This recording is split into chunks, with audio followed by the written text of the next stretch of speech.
You're not just a case. You're not just a client. You're a person, and you deserve support. You deserve simplicity.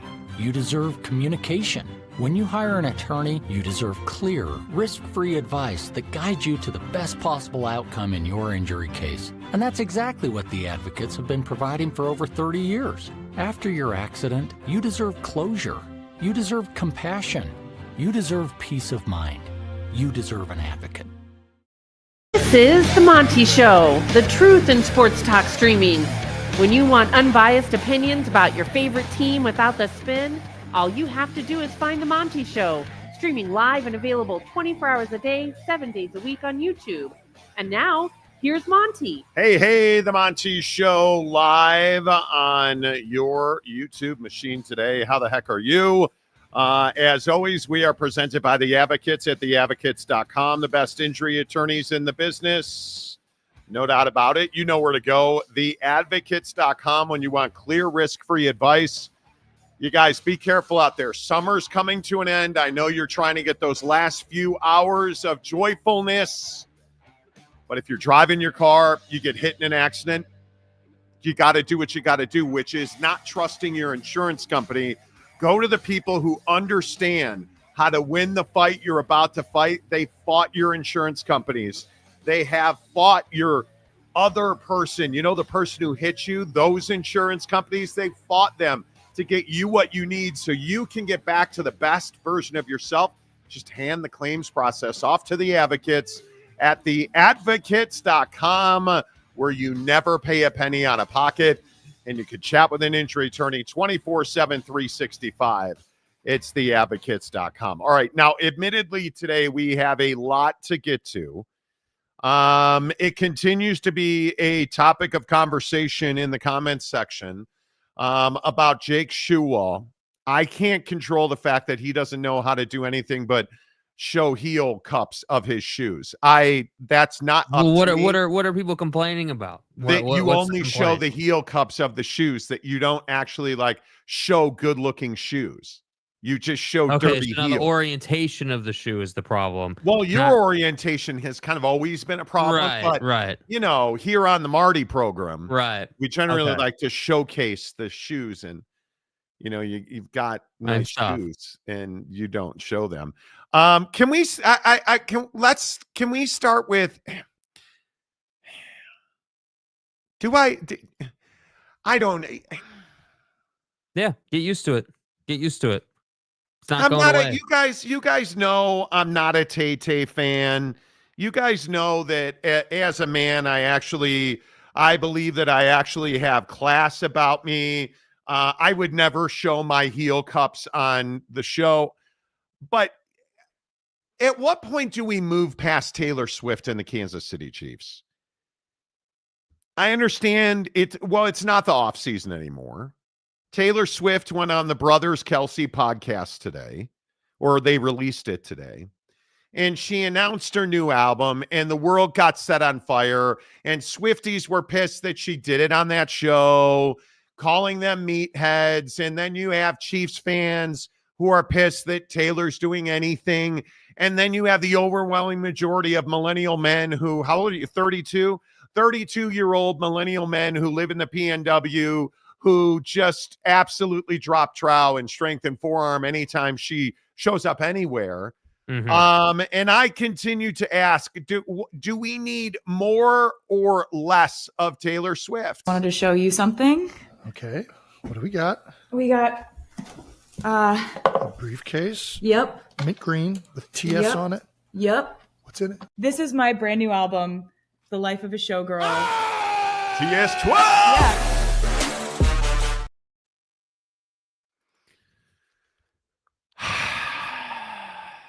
Why? Like, I don't know why I care. I don't know why this pisses me off. I am a loser, whatever I am, Swiftie Nation, because I know you're coming. Well, you're wearing red today. I mean, are you on the verge of joining Chiefs Kingdom now? Shut up, Jake. The point is, I could not care less about Taylor Swift's new album. Right? Like, It's a Lullaby or whatever the hell song it is, or Drink Me Dude, Bevco. it's TS12, bro. Come on. Whatever it is. TS12. Don't care. Uh-huh. Don't care. The case that she carried that album in is worth This more case. than my net worth. Okay? Like, I don't know. Am I making too much of it? I feel like I am burned out on T-Swizzle, bitches. Like, well, I mean, the thing that's slapping every football fan in the face is we haven't even played a regular season yet, and she's all over our TV. That's the problem. do you have to use that analogy with T Swift and What do you and mean? Trav? What do you mean? And Trav. Yeah, all the meatheads on that show apparently is what everyone's calling them. Like, I mean, I understand the synergy and they're together and it all works. I totally get it, but I don't know, man. I don't know. It's not my thing. It's not my. Does she have some decent music? Her older stuff is better than her newer stuff, in my opinion. But that's for everyone to debate. I mean, I don't know. I think that Taylor Swift is the icon of the millennial generation, and that's why you see her so much. And TikTok has not helped things. TikTok and her music have absolutely dominated. Like, it is what it is. And I think that's why you see her so much. And I understand. Listen, I totally get it. Taylor Swift fans hate me. If they didn't, they do now. Like, I don't hate Taylor Swift's music. I'm tired. I'm tired of Taylor Swift and the Kansas City Chiefs. Like, the scumbag Kansas City Chiefs, you already get help from the officials. You already get help from Patrick Mahomes' sexually assaulting accused brother. Like, his wife got implants. Like, we get all the help that we need talking about the Chiefs, right? Mm-hmm. Do we have to do this thing where it's, Taylor, look at the case and it's green and it's got TS on it for shut up. That's what TS stands for. Shut up. Like, I'm so over it. And we haven't even kicked off a football game yet that matters. Right. And I'm probably cranky because Bears fans want Tyson Bagent and not Caleb Williams. Who can blame me? Bagent. Right. Like, who can blame me? We'll get into that. Like, it is for me. I'm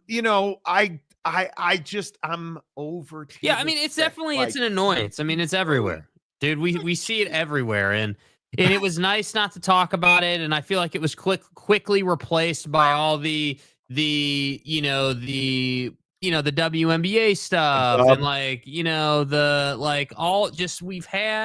we just have had this run where Taylor Swift wasn't in our face constantly. And it was nice. I didn't have to worry about where her jet was. It was nice. And I don't even know, I don't even know that it's her fault. She's, gonna marry or married to Travis, and that Chief Jake, Trav, and the New Heights, and we get it, dude. We're going to New Heights. We get it. But it's not my thing. I don't watch they have a great podcast. I don't watch it all the time. It's massive for a reason though. And hey, if I had access to Taylor Swift, she'd probably be on the show too, but I don't. And so she's not. And that's why, I sit here and I say, how many times does CBS have to show her? How many times do we need to see her on a podcast constantly? I just feel like it's constant. Listen, her jet is now halfway across the Atlantic. That means that she's going to be flying in at a 39-degree angle into the rectory. And she, as soon as it banks 4 degrees left, down 96 and across, and then all of a sudden, before you know it, she's not over the Atlantic. She's in Nebraska, and she's trying to make a U-turn. This is, you guys, this is aviation and avionics, okay? And she opened the case on the private jet just to make sure that her new album, TS12, was in there. It was incredible. I'm so over it. Okay. Do you guys care about Taylor Swift? Here's a legitimate question, because instead of talking football today, the brothers Kelce, it's all about Taylor Swift. So do you guys? I think they are overshadowed by Taylor Swift. That's my opinion. I think losing was okay because of Taylor Swift. Her pregame walk up with Patrick Mahomes' wife was, the center of attention. Like, I feel like the Chiefs get overshadowed by Taylor Swift. And I think this question right here, this is hugely important. How big a year is this for the Chiefs? Because not only do I think it's a big year for the Chiefs, I think this is a huge year in the legacy of Travis Kelce, because last year was not good. The playoffs last year were not good. He was old, fat, and in love. And I think he has to show that he can still play this game. I feel like this is a really critical year for the Kansas City Chiefs. Yeah, and I think that Travis Kelce is on this fence right now of like, hey, you were really good, and last year people made excuses for you, and you know, like, oh well, hey, like it's Taylor Swift, and like just like you said, right, like he was a little out of shape, but who could blame him? You know, and then it's like this year is more like, hey, you need to start to come through again. Like you either need to get on the horse and get back in shape and do the things you're going to do, which allegedly he's done, right? Like all reports say he's got in shape. He looks good. Yeah. So like, you know, it appears that that's the road we're going down. But you know, I would be lying if I said like, yeah, I didn't think about it when I watched Chiefs games. Like I'm watching him get his ass beat running against the linebacker last year. I'm watching you not be able to hold your block on the edge, which is killing their run game. Like you're no longer last year anyway, you were no longer a player that the defense had to truly respect as a threat. You were not that guy anymore, and they need you to be that guy. Yeah, and I think he cares. Oddly enough, I think he cares about being the best tight end of all time. And I think it's interesting that if you think about, you know, who that is, it's probably, I mean, right now it'd probably be Antonio Gates. Although he's lacking rings, and I don't know that rings on tight ends matter much, but obviously the most decorated tight end of all time is Rob Gronkowski, but I think in their primes, I'm probably taking Gronk over Travis Kelce. Right. I think I'm probably taking Gronk over, I think Gronk and Antonio Gates is really close, but I think he's brought it up more than once about being the best tight end of all time. And I think this year, if they win another Super Bowl and he's back to the guy that we knew him to be probably 2 years ago, even 2 years ago, he was slowing down. Last year, he was at a dead standstill. I think it's going to be tough to do, but if he retired today, would he be the best tight end of all time, in your opinion? I don't think he would be the best tight end of all time, in my opinion. I think Gronk's better than he is. I think Gronk was more dominant than Travis Kelce was. The numbers are close. He may even have Gronk beaten numbers. I'd have to look, but just you know, looking at the role and the longevity of Gronkowski through those championship years, I mean, Gronk was one of the main pieces, and I think that, you know, obviously several years ago, two playoff runs ago, Travis Kelce was obviously more of a figure, but I don't know, man. I don't have him as the best tight end of all time. I have him as probably, you know, probably by anybody's measure, certainly he's top 5, you know, being fair, probably top 3. That's probably the top for him. I would agree with that. And I think, man, that's tough.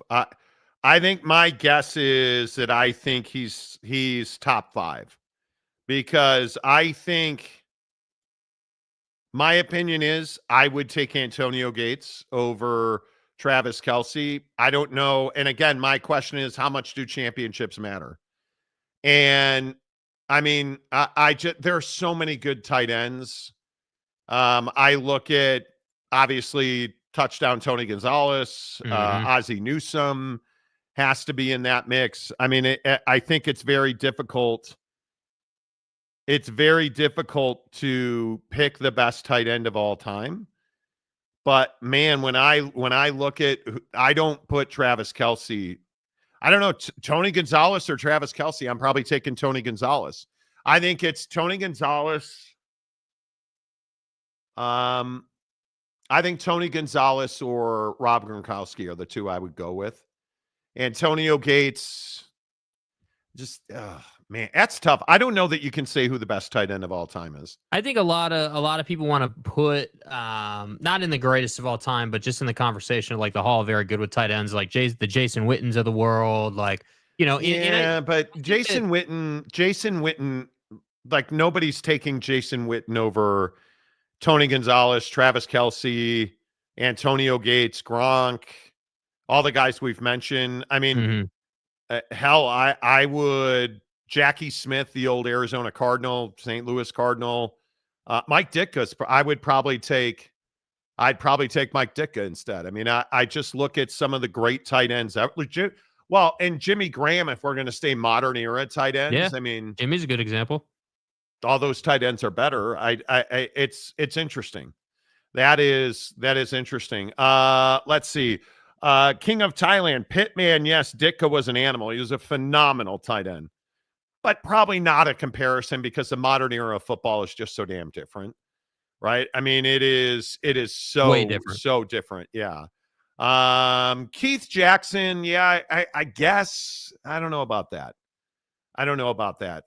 Tony Gonzalez is the best. I think there's a good argument for that. Jedi Buck, what's up, Jedi? Gates or Gonzalez? That's tough, dude.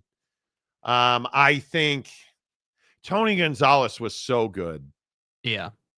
But, Mark Bavaro's a good one. Sure. Jimmy Otson, Gonzo, Gates, Gronk, Sharp, Kelce. You're taking Shannon Sharp. Is Shannon Sharp top 7? I guess he'd be top 10. I mean, but I don't know that winning is a bar. Jason Witten or Shannon Sharp. Right, Shannon Sharp. I mean, but Jason Witten's got 13,000 yards. I mean, over 1,000 receptions. I mean, I just think that I'd have to look up their yardages. But yeah. I mean, Shannon has more than 50. I think it's 50, 60 touchdowns. I think I'm probably taking Jason Witten. Now, I think a better comparison is probably, I mean, Shannon Sharp's significantly better than a Greg Olsen. Jimmy Graham's one. Shannon Sharp and Jimmy Graham would be a really good argument. I mean, God, that's tough. But Jimmy's under 100 touchdowns in his career. I need to look up Shannon Sharp's career. Jimmy's best years, though, he was dominant, bro. Yeah, I mean, he was so tough to beat, so tough to defend. I mean, I think Jimmy. I probably would take Jimmy over Shannon. Shannon wasn't a touchdown guy as much as some of the other ones were. I mean, you look at 13,000 receiving yards for Jason Witten and something like over 1,200 receptions. He was a focal point of that offense, right? In a very pass-happy offense, or a Rob Gronkowski who, what does he have, 30 games of 100 yards receiving? I mean, that's rough. He's one of the best tight ends ever. I mean, there's just you're just not getting around that. Yeah, that's tough. And then you go to a guy like Tony Gonzalez. I mean, 15,000 yards, 1,300 receptions. I mean, 100 plus receiving touchdowns. Like, I think he was a 12-time All-Pro. I mean, I think it's Tony Gonzalez number one, but that's what I love about these. You can argue about them. Anthony Gonzalez and Todd Christensen. Todd Christensen, you prick. One of the great Raiders. I have had some unbelievable conversations with that dude. Like, just some crazy. He was amazing. Matt, like I said, rather listen to Lizzie Hale. Okay. Is that I like it. Okay. Are we going to stop? Are we going to start commenting on my shirt? I wear red one day and now I'm a Chiefs fan. All right. What fan are you? Yeah. You're a Chiefs fan now? Apparently I'm a New Mexico fan. Big Ponif says we haven't been the target demo for this product for about half a decade. No, for Taylor. No, we haven't. Monty, stop aging yourself. Get hip, man. Because I don't like Taylor Swift. There's some of her songs. Okay, what is it about her going on New Heights that annoys you? Is it just you just feel it's New Heights should be a football guy talk show.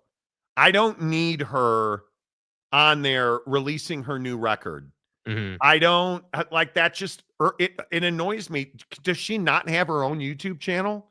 Does she not have her own podcast? If you want to have Trav on your podcast, okay. Who announced TS12? That's cool. Knock yourself out, bruh. But I'm not. I'm not here for that, right? Like I don't even dislike some of what I say about Taylor Swift is just hyperbole. We're having a good time with it. The whole plane thing, like, okay. Right. But I look at Taylor Swift, and it just gets to be a lot for me. And I like some of her. I'm looking at my my Apple Music playlists. In the comments section, Apple Music or Spotify? Apple Music, it's not close. Lover from Taylor Swift is on one of my favorites list. Okay. And is that the only Tay-Tay song I have there? Okay, wait. I know I have more than that. Now we're going to have to go, Mom, Monty, you're not hip, fat ass. We're going to have to look at your Taylor Swift selection. You're not hip, fat ass. Right. You know, ready for it. I have ready for it in my lineup. Are you ready for it? Love Story, obviously, is a good one. All her other songs suck. Anti-Hero's okay. Shake It Off. Shake it off. I don't even know if that's how it goes. But I have some T-Swizzle in my lineup. So you're not saying her music sucks. What you're saying is it the sucks. premise. Most of her music sucks. Yeah, most of her music. Unless you're a 9-year-old girl with a lot of glitter in your bedroom, you shouldn't be in love with Taylor Swift. You should not. You know, I mean, and again, it's garbage. Again, Jedi says, aren't all her teeny bopper fans in their mid-30s now? I think they are. Teeny bopper fans. I think they are. And that's a very good point. But Mike Smith, I have over 50 gigabytes of music on my phone, not one Taylor song. I'm proud of you, dude. Like you're living the life that all of us prepubescent men should be living. You're an example. How have you stayed so pure? You're an example to forearm strengthening greatness, sir. And I want you to know that I kneel at your altar and stuff. That's probably awkward. Big pun of Apple Music only because they have most of my CDs now. Oh. Well, okay. Don't even know one Tay-Tay song and proud of it. There you go. I like it. Roche. YouTube Premium Music is the best. Didn't even know that. Rock and Rant. Oh, Rock and Rant. The year was 2001. We got to talk about brother. Yeah, Hulk Hogan wasn't dead yet. I will say there is a bit of irony because as much as I don't mind when you get into politics, there are a bunch of people here who do saying that this should just stick to sports. You know? Wait, is there did we miss other comments? I don't know what are we doing here? Jedi Buck says Apple Music. NE says Apple Music. Thailand says Apple Music. I think it's better, but Jake, I saw your short on the disappointing top 25. I agree with you. Texas Tech should have been ranked 15th. No, they should not have. Come on. Boyd Lake, ew, red, ick. What? Damn. So Boyd is a BYU fan. I was feeling my loins, and I put on a red shirt today. Exactly. And now I'm a U. Light the U. Light the U, Monty. You're up on the hill now. You're our rival now, you know. TJ Beck, how are you, bud? Monty is sponsored by Target today. The store I hate most of any store brings you the Monty Show today. Chewy Gonzalez, Monty is clearly wearing Utah red. Yeah, this is Georgia red. This is Utah red. I mean, Monty in red today. My guy is going to choose violence. Don't set off James. You know. Oh, look at you. What's up, Monty and Jakey Shakes? Monte. Just completed my level financial planning and analyst certificate. 4 more levels to go. Let's go. Nice. Happy for you, man. Build that life. Can we please get an explanation on why you were on the left side of the screen as creature? It's every day. It's literally every day, bro. People get so uppity about it, dude. You feel better now? A little merry-go-round for you? You feel better now? You feel better? Welcome to the nightmare. Of course, this is a State Farm show. Who knew? Of course. Who knew? Instead of Lady in Red, Monty in Red. Exactly right. Exactly right. What do we do? It's Jake and Monty from State Farm. Exactly. That's right. That's right. That's right. But I can assure you he's not wearing khakis. Or underwear. That's right. Monty is always right. That's right. You know. All right. And stuff. You know. Big Pontiff could be Bulls or Blackhawks red. Blackhawks red and white are the best colors in sports. Excited for the Bulls are bringing back the pinstripes this season. Me too, actually. You know. Taylor Swift, Monty, or Taylor Smith. Slight difference there. Monty, are you wearing khakis? No, but you know what, Taylor? I saw the video today of Utah running it up on Wyoming because Wyoming's coach guaranteed a win all those years ago. So Kyle kicked an onside kick when he was up 43-0 in the third quarter. Still one of the greatest Kyle Whittingham moments ever. Okay. We got the alien out of the. We got that out of the way. Can we talk about this John Mateer thing? I will never understand this with dudes. I just don't think that this is. Does college football have a gambling problem? Yes, clearly. There's no question that, in my opinion, college football, basketball, college athletes are prop betting in sports. They play daily fantasy. Who doesn't? Daily fantasy is one of the best ways to enjoy sports. I love it. If I were a college football player, I would probably love it more. And we're going to play a bite from Michael Porter here in a minute that I think is going to light your hair on fire because it's one of the most self-effacing, honest, and really stupid things you have ever heard. But let's talk about John Mateer. Oklahoma quarterback John Mateer decided while he was at Washington State that he would have a public Connor Stallions account. I was going to say, hold on, Venmo account. We've been here before. When have you heard about public Venmo accounts, guys? Here's John Mateer. Oh. Paying Richard Roten after the USC Washington State game on a publicly available Venmo account where he tagged it sports gambling UCLA versus USC.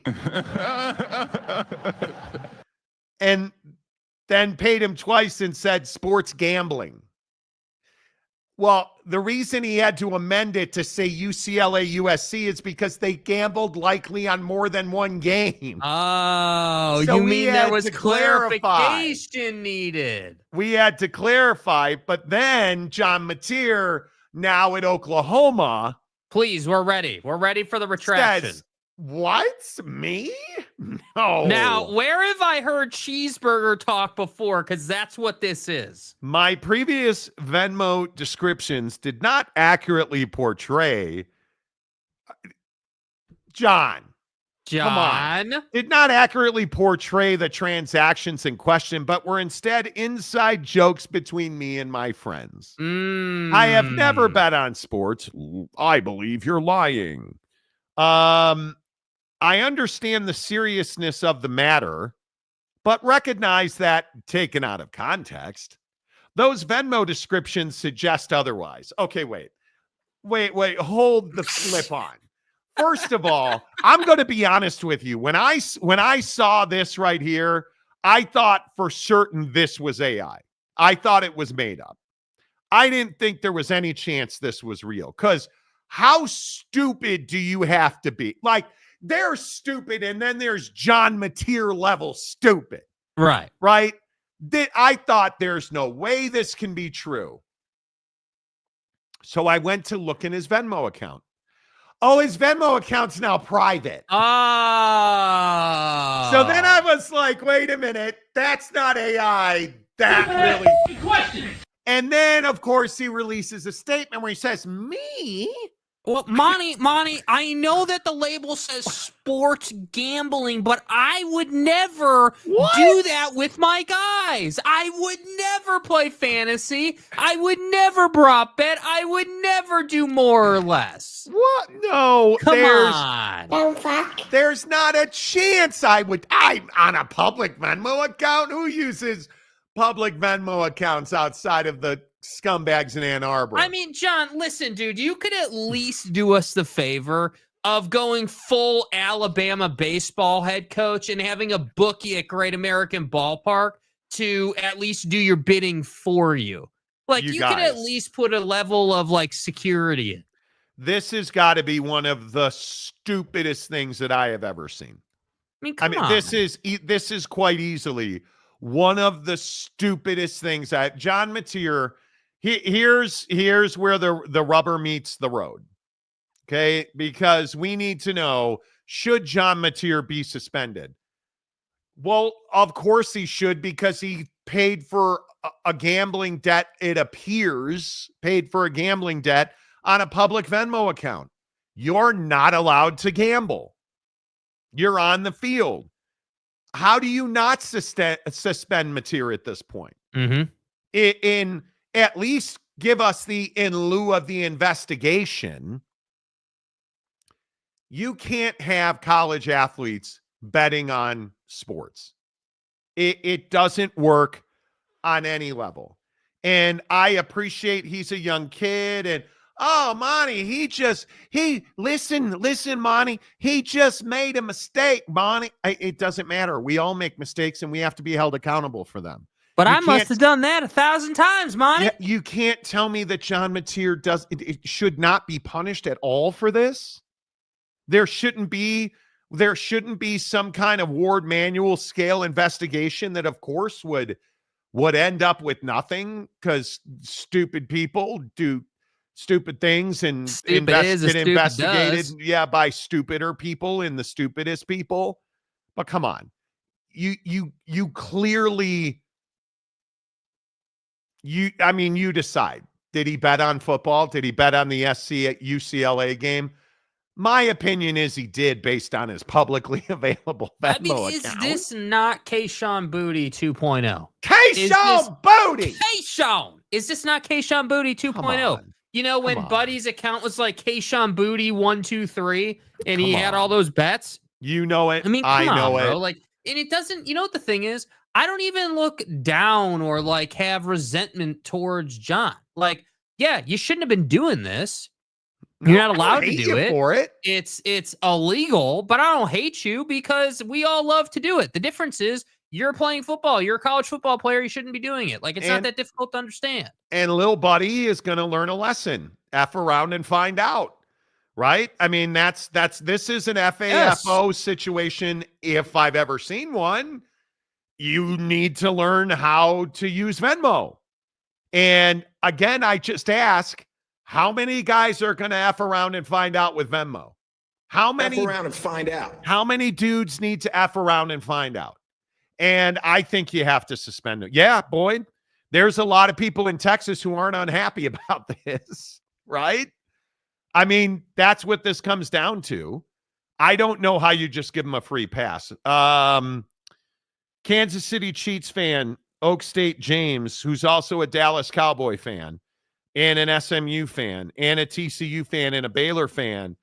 And I believe he's a Los Angeles Laker fan as well. I could be wrong.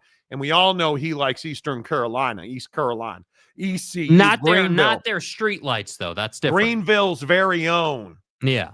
Live from the rectory at ECU. The Sooners are that dumb, but suspend him one game for each game he bet on.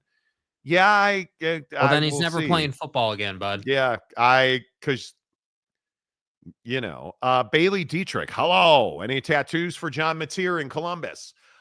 Sorry, low blow. John Mateer should go meet up with Emmanuel Clase. Oh, dude. Hold on. That's two different things, brother. That's two different things, dude. Clase was throwing games, bro. Clase was allegedly, hey, first pitch, ball or strike. I'm going to throw a 51-footer to ensure that you win this, right? I mean, that's what he was doing. This is just boys being boys betting on different games, and you're technically not allowed to do that because you're a college football player. So, well, but he's not wrong, and I think this is a good segue to this right here. You got, honest to God, if you have not seen this video, put your hands at 10 and 2 because this is gnarly. And so Jonte Porter, former NBA player, banned for the eternity of the earth. As long as there's an earth, he won't play in the NBA. His brother is NBA champion Michael Porter Jr., late of the Denver Nuggets. And you listen to Michael Porter Jr. just casually and openly on a podcast talking about prop betting. But think about if you could get all your homies rich by telling them, yo, no shit, bet $10,000 on my under, this one game I'm gonna act like I got an injury and I'm gonna sit out. I'm gonna come out after 3 minutes, and they all get a little bag because you did it one game. Like, that is so not okay. But some people probably think like that. They come from nothing, and 100%. All their homies have nothing, 100%. And they're like, bro, if I come out of this game after 3 minutes and y'all all hit on my under, we're all getting a little bag. Yeah. You know what I mean? And I obviously my brother went through his situation. Malik Beasley's going through a situation right now. Terry Rozier was in some hot water. Dude, just make a list, MPJ. Can you believe he said that? Like, do you understand? Like, all of this correlates to each other. Whether it is Michael Porter Jr. and Jonte Porter. How are you openly talking about, in my opinion, how your brother did things? Because that's what it sounds like to me. It sounds like MPJ is talking about how his brother did that. And it sounds like, call me crazy, MPJ got a little sniff of that action is what it feels like. It feels like Jonte probably broke off a piece, and it sounds like one big pot. Mm-hmm. It sounds like everybody put their funds together. I don't know, Rico put their funds together, and in my opinion, that's what it sounds like. It's crazy that you're Michael Porter Jr., an NBA superstar, without a doubt. You're a world champion. You can dunk, you can shoot, you can defend. Like, you're on one of the best teams. While your brother gets pinched for gambling, and then you bring up Malik Beasley, also in hot water, can't pay his rent, accused of gambling. You bring up Terry Rozier, accused of gambling. Like, this is crazy to me. This is an epidemic. And it's not anymore that we're just talking about this stuff behind the scenes and in hiding. We're going on podcasts and openly talking about our brothers and how possibly, who are you, O.J. Simpson? Well, let me write a book if I actually did it. But think about if you could get all your homies rich by telling them, yo, no shit, bet $10,000 on my under, this one game I'm gonna act like I got an injury, and I'm gonna sit out. I'm gonna come out after 3 minutes, and they all get a little bag because you did it one game. Like, tell me that's not what happened right there. You just admitted to the murder. You killed Ron and Nicole, right? Like, you did it. Otherwise known as the line. You did it. And I am amazed that guys like John Mateer, because I can only tell you in my career around college teams that I have covered, I sat in on the point shaving education at several football programs. I have talked to athletes about the pressures that they get from our boys back home. I have talked to major star college football players a decade ago who were getting pressure from the guys at home because they needed to make money. And hey, if you just I had a legitimate quarterback in college who was a starting quarterback in college tell me directly, dude, I get pressure back from the homies to make sure I don't throw 3 touchdowns in a game. Like, this is not new. This is not new. And they did it, and nobody thought anything of it. Well, because we didn't have all of the prop bets. We didn't have Prize Picks. We didn't have Underdog. We didn't have FanDuel. Yeah, and what you're really saying is you didn't have access to it on your phone wherever you were. You didn't. The ease of it was not there. And I'm telling you, this has been going on for decades. Only now we don't have to hide in the shadows and talk about how prop betting's happening. We go on podcasts and do it instead.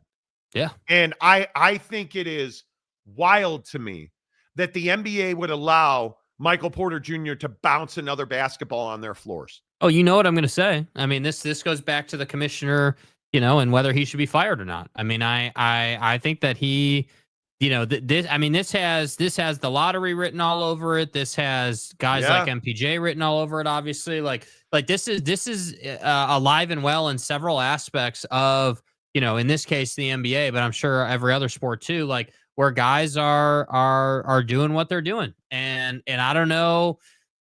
I really don't know how deep the rabbit hole goes, man. Because my fear is that it's incredibly deep and it's so well hidden, and that leagues know way more about it than they're ever going to admit. And it's probably something they're managing on a day-to-day basis, honestly, because you can't, like, the nature of the beast is that there's so much money to go around that these kids, they may not even, it's like what you were just saying. Hey, like, my homies are pressuring me not to do X, Y, and Z. Like, that's no fault of the athlete. Like, and that's just, I can also tell you, I talked to a defensive player, a really phenomenal defensive player who he had straight up admitted to me, I didn't tackle a guy I went to high school with because he needed, I think it was 7 more yards to get paid from a bookie. Like, this is not new. And John Mateer should be suspended. Whoa, sorry, I clicked on the wrong one. Believe and be saved today. This ought to be a beaut. The Venmo date of the USC UCLA game was the day after. No, I actually went and looked it up today. It was November 19th. And the game was played on November 19th, 2022. And the date of the Venmo, let me pull it back up for you. Hello, my computer's frozen. November 20th, 2022. I looked at a box score today, and I'm happy to find it for you. USC 2022 schedule. Like, see, here's my question. And I understand that you believe and you're saved. Do you not have Google? Do you not have Google? Because if you had Google, you would have did what I just did, which is you would have Googled 2022, in this case, 2022 USC football schedule. But instead, because you believe and you're saved, you didn't do that. And so, of course, when it says Saturday, November 19th, 48-45, where Caleb Williams went absolutely berserk, the quarterback of the Chicago Bears. It's right here in front of you, and now you, of course, probably won't apologize and say you had no idea what you were talking about. But the thing is, even like, take the date thing out of it. You're presuming that the Venmo is him placing the bet. The Venmo is him paying the bookie off. Yeah. He's paying the bet, which I think is a really good point. This isn't him betting. Yeah. This is him paying. He lost. So the dates are, the Venmo is the 20th. The game was the 19th. He's not placing the bet. He's paying the bet. That's the thing. He's paying the bet. And he's saying sports gambling. Like, this is not hard to understand, bro. Lessons here. Here we go. A new segment on the show. Stay hard. Lessons from Uncle Monty. Before you say stupid things in front of 64,000 people, maybe just go ahead and Google search things. And maybe learn how to use Google. You could just ask the Alexa or Siri. I know, crazy. Bigger scandal is TCU QB1 being, I don't know what that means. I have no idea what that means. Yeah. Okay, cool. Stadium guy James, believe and be saved, must be a Sooner fan. Well, at least he's not in the back door of the rectory every day. Rock and Rant, if he's that stupid to post sports gambling on Venmo, how can I trust he can see if it's man versus zone? Wait. Speaking of my guy, Rock and Rant, and I want you guys know that I am only here to service you. Stay hard. Whoa. That came out wrong. Whoa. I am only here to pander and beg for people to listen to the show. That's not true. Do you guys remember the 2001 Miami Hurricanes in Utah? It's not Hurricane Utah, it's Hurricane Utah. And in 2001, the Miami Hurricanes were very good. There is no comparison in my mind. The 2000-2001 Miami team that beat Nebraska, that's the best college football team of all time. Sean Taylor and Antrell Roll and Kellen Winslow were running down on kickoff. Yeah, because they couldn't, because they weren't good enough. Yeah. Willis McGahee was moved to backup fullback because he was third string tailback behind Frank Gore and Clinton Portis. Yeah. It's insane. Andre Johnson? Andre Johnson, Jeremy Shockey, Bryant McKinney, Dorsey. Vilma, DJ Williams, Vince Wilfork. I mean, you could go on. Crazy. It's ridiculous. Bruh. Like, that's incredible.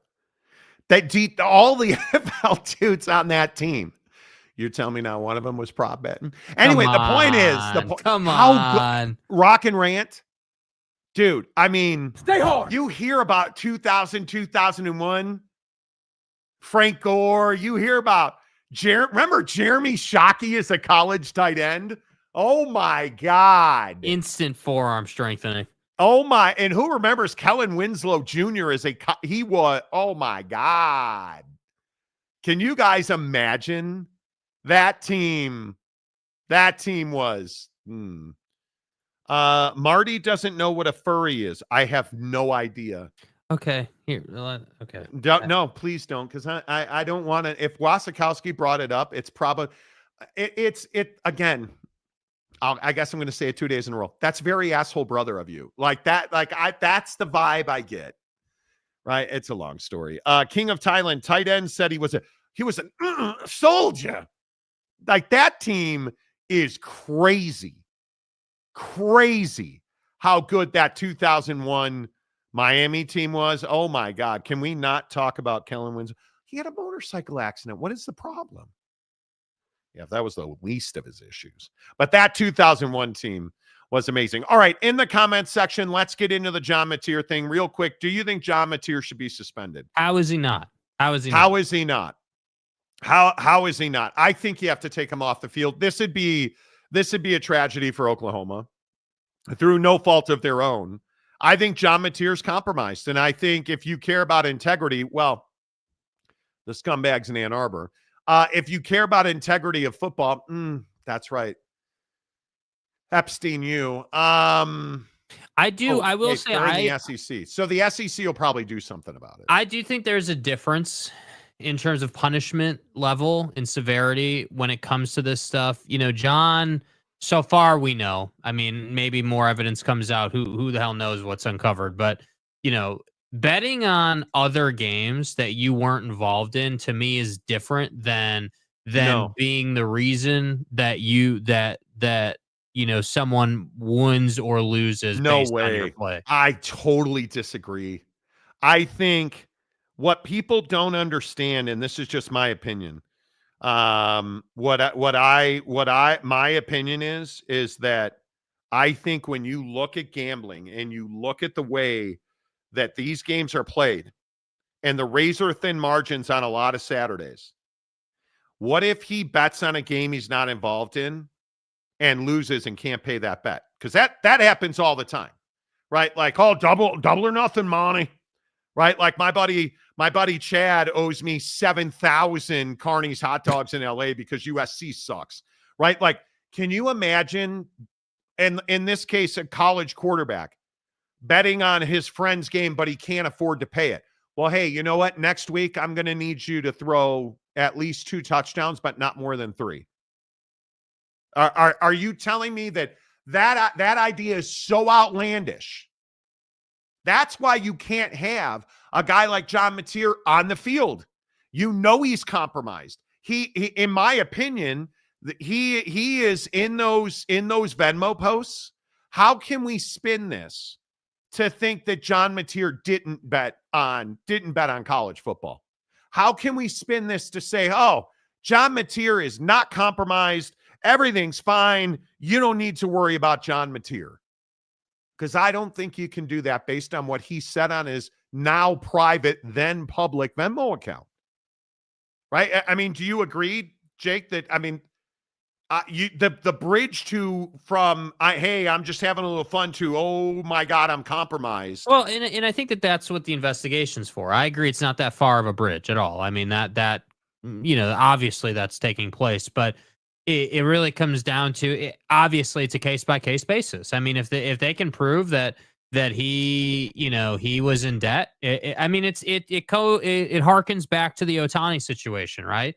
Where you're the way you're paying bookies and how that all is going down. And it gets convoluted quick. Like guys get in trouble quickly. And I understand. I agree that it's not far-fetched at all. It's very reasonable to believe that, hey, well, you lost a bet here, so you're going to give us some action next week against whoever to make it even. Like that's how the world works. But I think that when you're talking about disciplining a guy, when you're talking about essentially taking wins from the Sooners, I think it's a case-by-case thing. If they can't prove that he was ever in that situation, he should not be disciplined the same as if they can. And in my opinion, I think that the Emmanuel Clases, the Malik Beasleys, like those guys who are very clearly doing something out of the ordinary, and it looks bad and it smells bad, and it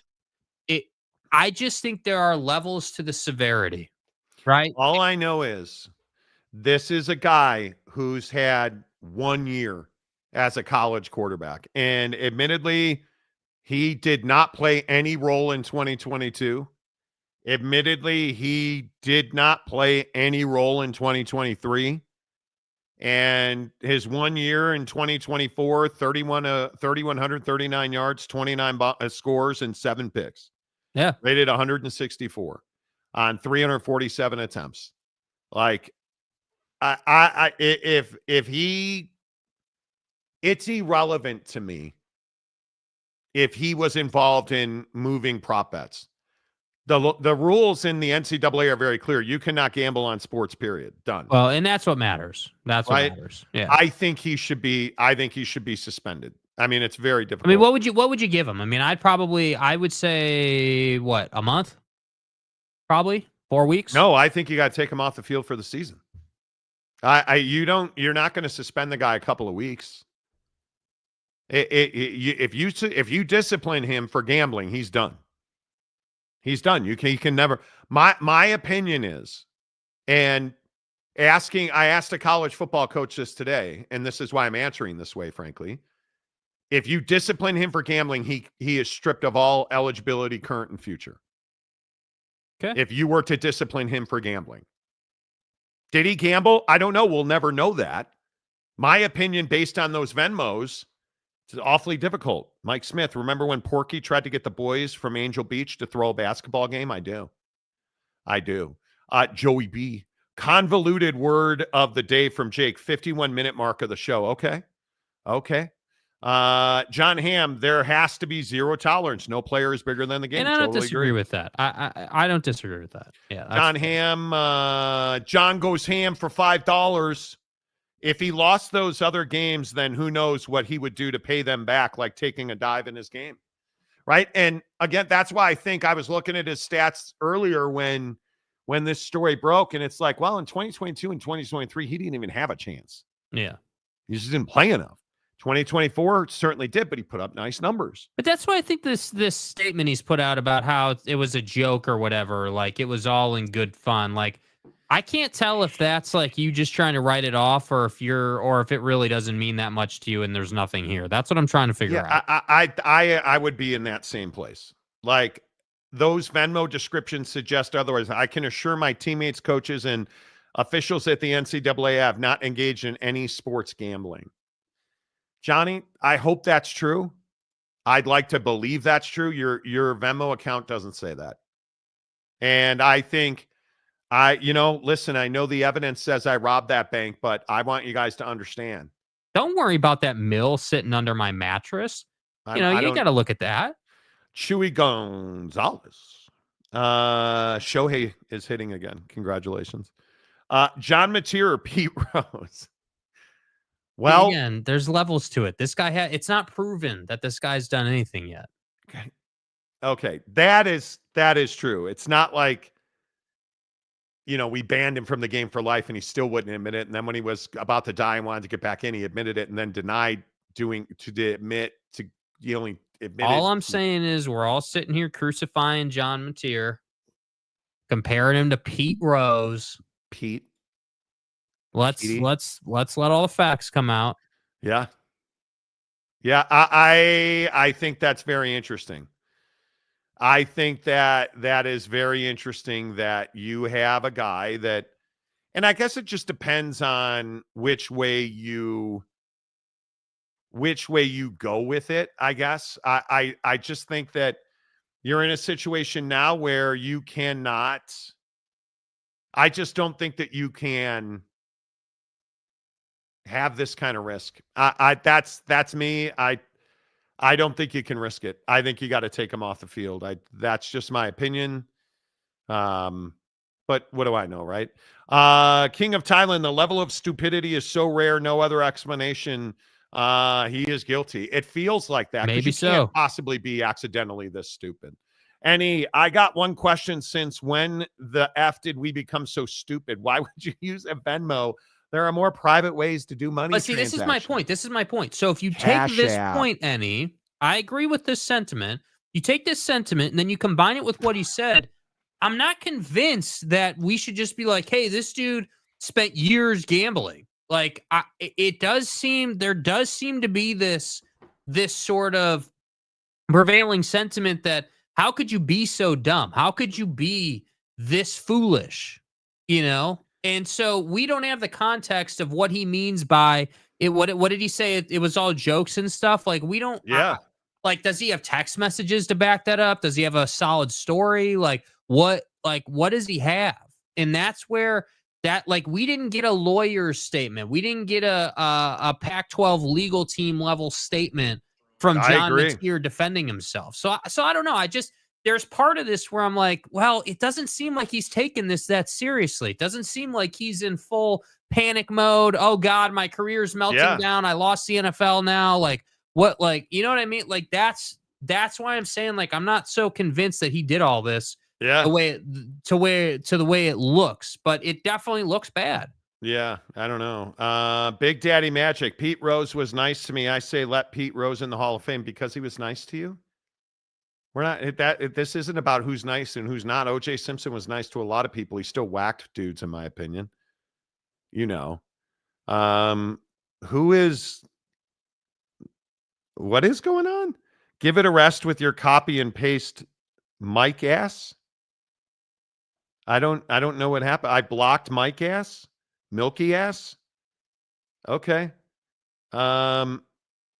He got filtered. Happening? He got filtered. So whatever he said, I don't know. I don't know what that is, but hey, you do you, Mikey. I don't know. I can't even tell you what the right way to say it is. Lopes fan Gabe. Can't wait for Mateer's interpreter to step up and take him off. Well played. All right, here's Ipe with a press conference. Look, I want to apologize for John Mateer. I hacked his publicly available. Come on. So good. So, and did you guys see that Shohei and his agent are being sued in a real estate deal now? Does this guy ever do anything without doing something? No. It's nefarious. Listen, he had no idea. He can't speak English, so he had no idea what was going on. He was not involved. Yeah, I think it is. I think it's crazy. It's funny you bring that up, Lopes fan, Gabe. I think it's crazy that, how are some guys like Shohei so talented? And I asked this, there was this story today. You guys know Anthony Edwards, the basketball player. Anthony Edwards paid a gal $1 million. I think it was $1,018, Jake, or something like that. Yeah. Yep. For 18 years worth of child support. And he's got like a gaggle more kids. And I just asked myself, how are you? Because like banging chicks all over the country and making babies when you've just become a millionaire, really stupid. Ask Tyreek Hill. Being a guy like OJ, being a guy like John Mateer, Jonte Porter, Pete Rose, all these dudes that have these great lives, and Plaxico brings a gun to the strip club in his waistband and shoots himself in the D. What are you doing? What are you doing? And I don't understand how guys put themselves in this situation and you're this stupid. I'll never understand. Like Kobe. I loved every day that I got to cover Kobe Bryant. The disappointment I felt in that Eagle, Colorado situation, I cannot, and I still to this day don't know if he did or didn't, but how stupid are you for putting yourself in that situation? How stupid are you, Shannon Sharp? How stupid are you, Trevor Bauer? Enjoy getting shelled in Japan, because how stupid are you that you're banging a Padres fan? Jake at BYU. Jake Retzloff. How stupid are you for banging a Utah fan? Like, how stupid are you guys? Sean Kemp. How stupid are you? It's amazing to me that we continue to be in this situation where you just cannot find a way to be smarter than that. Yeah, I mean they're not thinking before they participate in those activities, if you will. And I don't know, dude. I mean it is the plague, you know. I think I guess, you know, Michael Porter Jr. in that from that podcast we played you guys, that clip. There's another clip in there going around social media where he talks about that Jonte's vice was gambling and his vice is women. And, you know, and I think that's real for a lot of dudes. And the funny thing about the Anthony Edwards thing is he pays this woman the $1 million and change up front for 18 years of child support. And the woman goes, hey, well, what happens if it runs out? I've already spent $100,000 of it. What happens if it doesn't make it the whole 18 years? So it's not like these people you're choosing to, you know, have negotiations with are the smartest either. That's the incredible part about it. Yeah, I just don't know how you reconcile it. And I'm not perfect. I've made mistakes in my life. I've made bad business decisions. But bro, you would not find me spreading my seed across the universe if I was a millionaire athlete. You would not. I mean, listen, who are the other prolific, Freudian slip there. Stay hard. Who are the other prolific seed spreader? And Elon Musk, great example. Elon Musk. If you're the richest guy in the world and you want to be a plentiful reproducer, hey, dude, you do you, right? But if you're Jonte Porter, you can't afford to get kicked out of the NBA. You're not making money, right? If you are Tyreek Hill, if you are whoever these guys are, Antonio Cromartie, Antonio Cromartie, who can't keep his kids' names straight, like what are you doing? Like, I just want to understand, why is Shohei Ohtani getting caught up in a real estate deal on Oahu where he's being now sued for millions of dollars for a business deal gone wrong? Not even on the real estate, on the representation of the deal. It is wild to me. And so I go back and I look at this John Mateer thing, and I'm like, what are you doing? What are you doing? Not even that, Mike Smith. Are we so, like, do we not understand? I had a guy I played baseball with back in the day who was just absolutely racking them and knocking them down like every night. And he had a hard, fast rule. Yes, I'm going to use a Jimmy, and I'm going to take it off myself and tie it in a knot, and I'm never going to talk to you again. He was like infamous for it. Damn. That's not going to save you. And the only thing that's going to save you is a trip to the surgeon to get that thing clipped. That's it, right? Like, it's just amazing to me that Anthony Edwards, he's probably got $500 million in salary coming to him. Minimum, I would think. Yeah. And that's not even Adidas money or other endorsement money. I just mean NBA salary money. And he's going to be writing checks to how many women? A lot. Tyreek Hill. Like, I'm amazed by it. I'm amazed by it.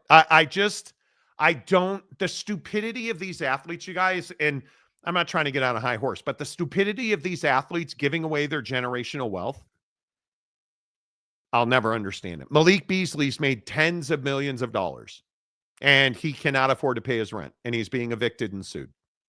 And now he's in a prop betting scandal. How? Because he got in a prop betting scandal. Maybe. I don't know. I'm amazed by it. And I want to understand it. Actually, I really don't want to understand it. Well, and I also think the gambling thing has definitely been exacerbated by NIL. I mean, these kids have more money now. Money is more plentiful in the system, so there's more opportunities. So and again, I'm not saying this is unique to Mateer, but it's incredible. If you think about the biggest quarterbacks of late or, of note or whatever, like recently, I mean, imagine how much money they're getting paid. I mean, dude, if it ever came out that like an Arch Manning was involved in something, like, I mean, that would just be devastating. Absolutely devastating. Yeah, it's amazing. Wasikowski happened faster than Michigan's punishment. I don't think there's anything slower than Michigan's punishment. Magnum, Monty, at it again. That's right. Yeah. Magnums. Knocking them down. Do you guys remember we all used to... should I tell this story? So in high school, I went to a not affluent high school at the end, my last 2 years of high school. And there was this guy who drove a Mustang and he parked in the same spot every day. And he was like the cool kid on campus. And then one day the rumors started coming out that and I remember her name, Jenny Siegel. Oh, man. That's always Jenny, dude. Oh, man. I remember Jenny Siegel. Sorry, Jenny. I just said your full name. I remember Jenny Siegel and him. And there were rumors that they broke up because he got this other girl. This other, should I say her name? Carmen. That he got Carmen, who was, I mean, fine. Like, she was not fine. She was, wow. And I will never forget the entire football and basketball team, because we used to overlap in the locker room. We all put in $5 to fill his car up. And I can't remember what the name of the condom was back in the day.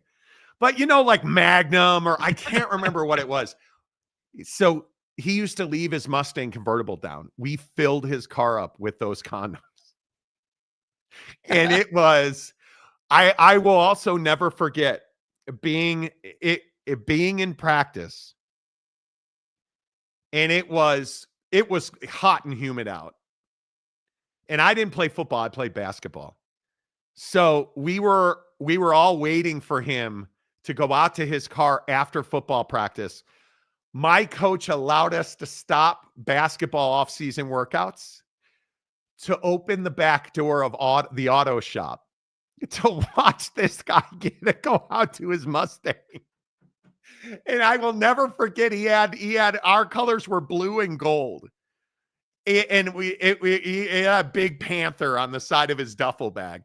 And I remember him walking out there, and he had on those big Brian Bosworth Oakleys. Mm-hmm. And he had the mohawk, and he slammed that bag down when he saw his car. It was amazing. And then everybody went running out there. We laughed, and it was, but it was fun. That was the 90s. Jenny Siegel accounted for 14 of my 21 day months. Yeah. Carmen was.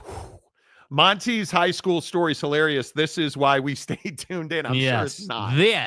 I'm sure it's actually not. One of my son's baseball coaches last season was a high school kid who told us gambling was absolutely rampant across his entire school. I think it's a huge problem. Chewy Gonzalez, Jenny Siegel must have a deep gullet, if you know what I mean, dude. Chill. Bro. The child eyebrow waxing industry is about to go through the roof. Buy stock now. Okay, Jenny. Yes, loaner phone. Gilbert Arenas pulled out a gun over a card game in an NBA locker room. He just got arrested. Again. For what? For doing what? So let me get this right, Gil. You got into an argument over a card game on an NBA plane that made you pull out a selection of handguns in the locker room that got you suspended and banned. Including a gold-plated Desert Eagle, I might add. Over a gambling incident on an airplane, if memory serves. And weren't you just arrested for running a gambling operation at $1 million mansion? What? Some guys never learn, dude. Some guys never learn. It is amazing to me. Anyway, all right. Hour number 2 of the Monty Show, as always, presented by our friends at Prize Picks. Prize Picks, the official daily fantasy partner of the Monty Show. Use promo code Monty when you open up a new Prize Picks account. You deposit $50. They will give you you deposit $5. They'll give you $50 more in free plays. And trust me when I say you can play all football season long. Can we get RJC? Can we get to Prize Picks? I love it. I'm sure you do. I actually do love Prize Picks. I sigh in hesitation because those scumbags in Milwaukee have once again found a way to win 10 straight games. And it is a little concerning to me. That the Cubs may well never, ever win another game. But that doesn't mean I'm not going to lose on Prize Picks taking the Cubs. Of course, you got to be loyal, Me and Jonte have talked about this a million. No, we haven't. The Cubs, unfortunately, will be taking on the Toronto Blue Jays, who are a very, very good baseball team. The Cubs right now are not. Here's what I like in the Cubs, and I was looking at this. Javier Assad is going to get the start. I'm going to go more than 3 strikeouts. This is a huge mistake. He's coming off of a rehab in Iowa where he was really, really good. So I'm going to take him. And then Ian Happ. It is Ian Happ's birthday today. Birthday. And there is not a prop I like on his birthday. I got to be honest with you. This is one of the most difficult ones to pick. Nico Horner, I think, might be the guy tonight. Hits, runs, and RBIs. I think I'm going to go more on Neek. And then, Jake, do you have a baseball one tonight? Yeah, I've got Josh Naylor, more than 3.5 hits, runs, and RBIs. I'm sorry, Josh did what? Yeah, Josh Naylor, on a demon, more than 3.5 hits, runs, and RBIs. Yeah. Good old Carlos recently traded Correa for more than 1.5 hits, runs, and RBIs. Red hot against Boston. I think he's going to have a big night tonight. What about Cal Raleigh? Seattle at Baltimore. I was looking at that one too. Hits, runs, and RBIs. His hit, runs, and RBIs are only 2.5. Yeah, and he's been averaging 3.8. So I think I'm going to go fat ass more than 2.5. You guys know they call Cal Raleigh dumper. Yeah, the big dumper because of that booty. Yeah. So I'm interested in that. All right. So what's your third one, Jake? Like one is the great gambler for 1 home run tonight on a demon. Who also you can't go wrong with that, Jake. I think that's brilliant because he has anybody been hotter in the last 35 minutes than Shohei Ohtani. And I have to say the upside with these two demons, 20 to win 200 on a flex play. So, yeah, I don't have a demon, and I'm not going to take one. I'm going to go 20 to win 110. Flex playing. Here's what I'm flex playing. I've got Nico Horner, 1.5 hits, runs, and RBIs more. Javier Assad starting for the Cubs, 3 pitcher strikeouts more, and fat ass Cal Raleigh, badass, 2.5 hits, runs, RBIs more. 20 to win 110. Prize Picks. Download the app. You guys, I cannot tell you enough how much I love Prize Picks during football season. I think it is the only time that Jake makes intelligent decisions, which should tell you something. I'm telling you, football season's amazing on Prize Picks. And I also did, I did, not to cut you off, did one secondary one, an easy gimme one to make $10. Jake, you've got all Goblins, Major League Baseball, Jackson Holiday for a hit runner RBI, Bryce Harper for a hit runner RBI. See, you're going too far. You're going too far now. You are going too far. I'm telling you, you're going too far. And I want you to do poorly, admittedly. I know you do. I know. And I appreciate that. I appreciate the sentiment. How are you passing on Taco Tuesday with Sabrina? I'll go one more. Sabrina, 25.5 points, rebounds, and assists. Dude, you're going dub. I'll go dub. I'll go more. You're not taking Sophie Cunningham for more than 11.5 points? Dude, I'm taking Anita Dickinman. Dude, Sophie Cunningham. Good morning. Good afternoon. Hi, Soph. Good to see you. Come on in. I'm a huge fan. 11.5. Let's do it. Let's go Demons. Let's go Demons. Let's make up for it with a WNBA win. Give me the dub. Paige Beckers, 1.5 3-pointers. You got to take that all day. That's a all demon. Day. She's hit. Yeah. She's stay home. Hello. She's hit. Okay, so here's what I got on the dub. W. I feel stupid even saying that out loud. Of course, it's a flex play because on Prize Picks, when the easiest way to win, 3-pick flex play. That means only 2 of the 3 have to hit. $5 flex plays pay all day. Sabrina Ionescu, 25.5 on a Taco Tuesday reduction. I took more. Paige Beckers, 2. She needs to make 2 3-pointers. Yes. Sophie Cunningham for 11.5 points. I took more. 20 to win 220. Boom. Out of here. Pimps. That's what I'm saying. All right. Good luck. If I can't pay the electric bill tomorrow, I'll call John Mateer. Yeah, he can Venmo you. All right, let's switch gears, talk a little NFL. Because, well, Joey, WNBA lines, Monty all over it, neon yellow BMW and WNBA perfect together.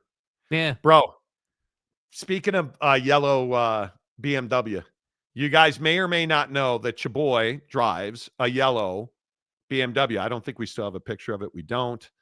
But I was trying to get out of the yellow BMW at the gym this morning, and Mrs. Monty took a picture of me. Here it is right here. Yeah. Okay, real quick. This is it's not a funny story. Did you guys see this? This is Connor Zilic, the NASCAR driver. Dude. Bro, how it started, how it ended. He broke his collarbone. How did he not break his leg? I don't know, but he didn't. He's won 6 Xfinity races this year, and he just got a deal to race the rest of the Cup season. Well, that was until he did this and broke his collarbone. Damn. Bummer, bruh. So you guys may know that I drive a yellow BMW X4M competition. Dude, I was at the gym this morning. The cold start on that, even on August 12th, was crazy. And I really try not to do loud cold starts. I leave my house at 4:45 in the morning to go work out because I don't have a life. It was loud. And at the gym, it was even louder. Dude, it was crazy. Crazy. To the point where people were like, dude, it was wild. It was absolutely wild. Monty's new vanity plate, cold start. I need to figure one out. Dude wrecked SVG to win Call It Karma. Yeah, it happens. It happens. Is he breakdancing or neck breaking? Dude, he only broke his collarbone. It was a horrific fall. It was a horrific fall. Like, unbelievable. When you find yourself betting on the dub, it's time to enter gambling addiction programs, probably. Dude, we've made bread on the dub. We have made a lot of money. The dub has a lot of opportunity. I mean, a lot. Johnny says Sophie's always a good choice. Stay hard. Oh, yeah, she is, dude. And a really nice. Jake and I knew her back in the day in Phoenix when she was a rook, and nice gal too. Notice that lawsuit never went anywhere. Yeah, we did a media basketball competition, and Sophie was our teammate. Yeah. And she was fun. She's a lot of fun. Yeah. WNBA, the dub on the Monty Show. That's what I'm saying. Yeah, the dub. You know. Friends don't let friends drive drunk. No, they don't. And it is what it is. All right, let's talk a little NFL. This is starting to piss me off. Like, listen, you guys know that. Just the headline. I can't. Just the graphic, dude. You guys know. Caleb Williams is in an important year, right? He had, inarguably, Caleb Williams had the best year a Bears quarterback has ever had. If we're being honest, it's the best year a Bears quarterback has ever had. And I understand that this is a guy that is controversial. I understand that this is a guy who has, and I want to be gentle about it because, I don't fault guys for having a genuine affection for drinking straight from the tap. I mean, you do you, right? I'm not going to be over here. I'm not going to be over here judging bros because the original product is amazing. Like we're not going to do that. Show some class, right? But the thing that's amazing to me is that Bears fans, for no reason, have turned on this cat. And if you want to explain it to me, and maybe it is the love of mom. Maybe it is the fact that he paints his nails. Maybe that's it. But are you out of your ever-loving mind that you want to start Tyson Bagent over Caleb Williams? And I will never understand it. And listening to the score today,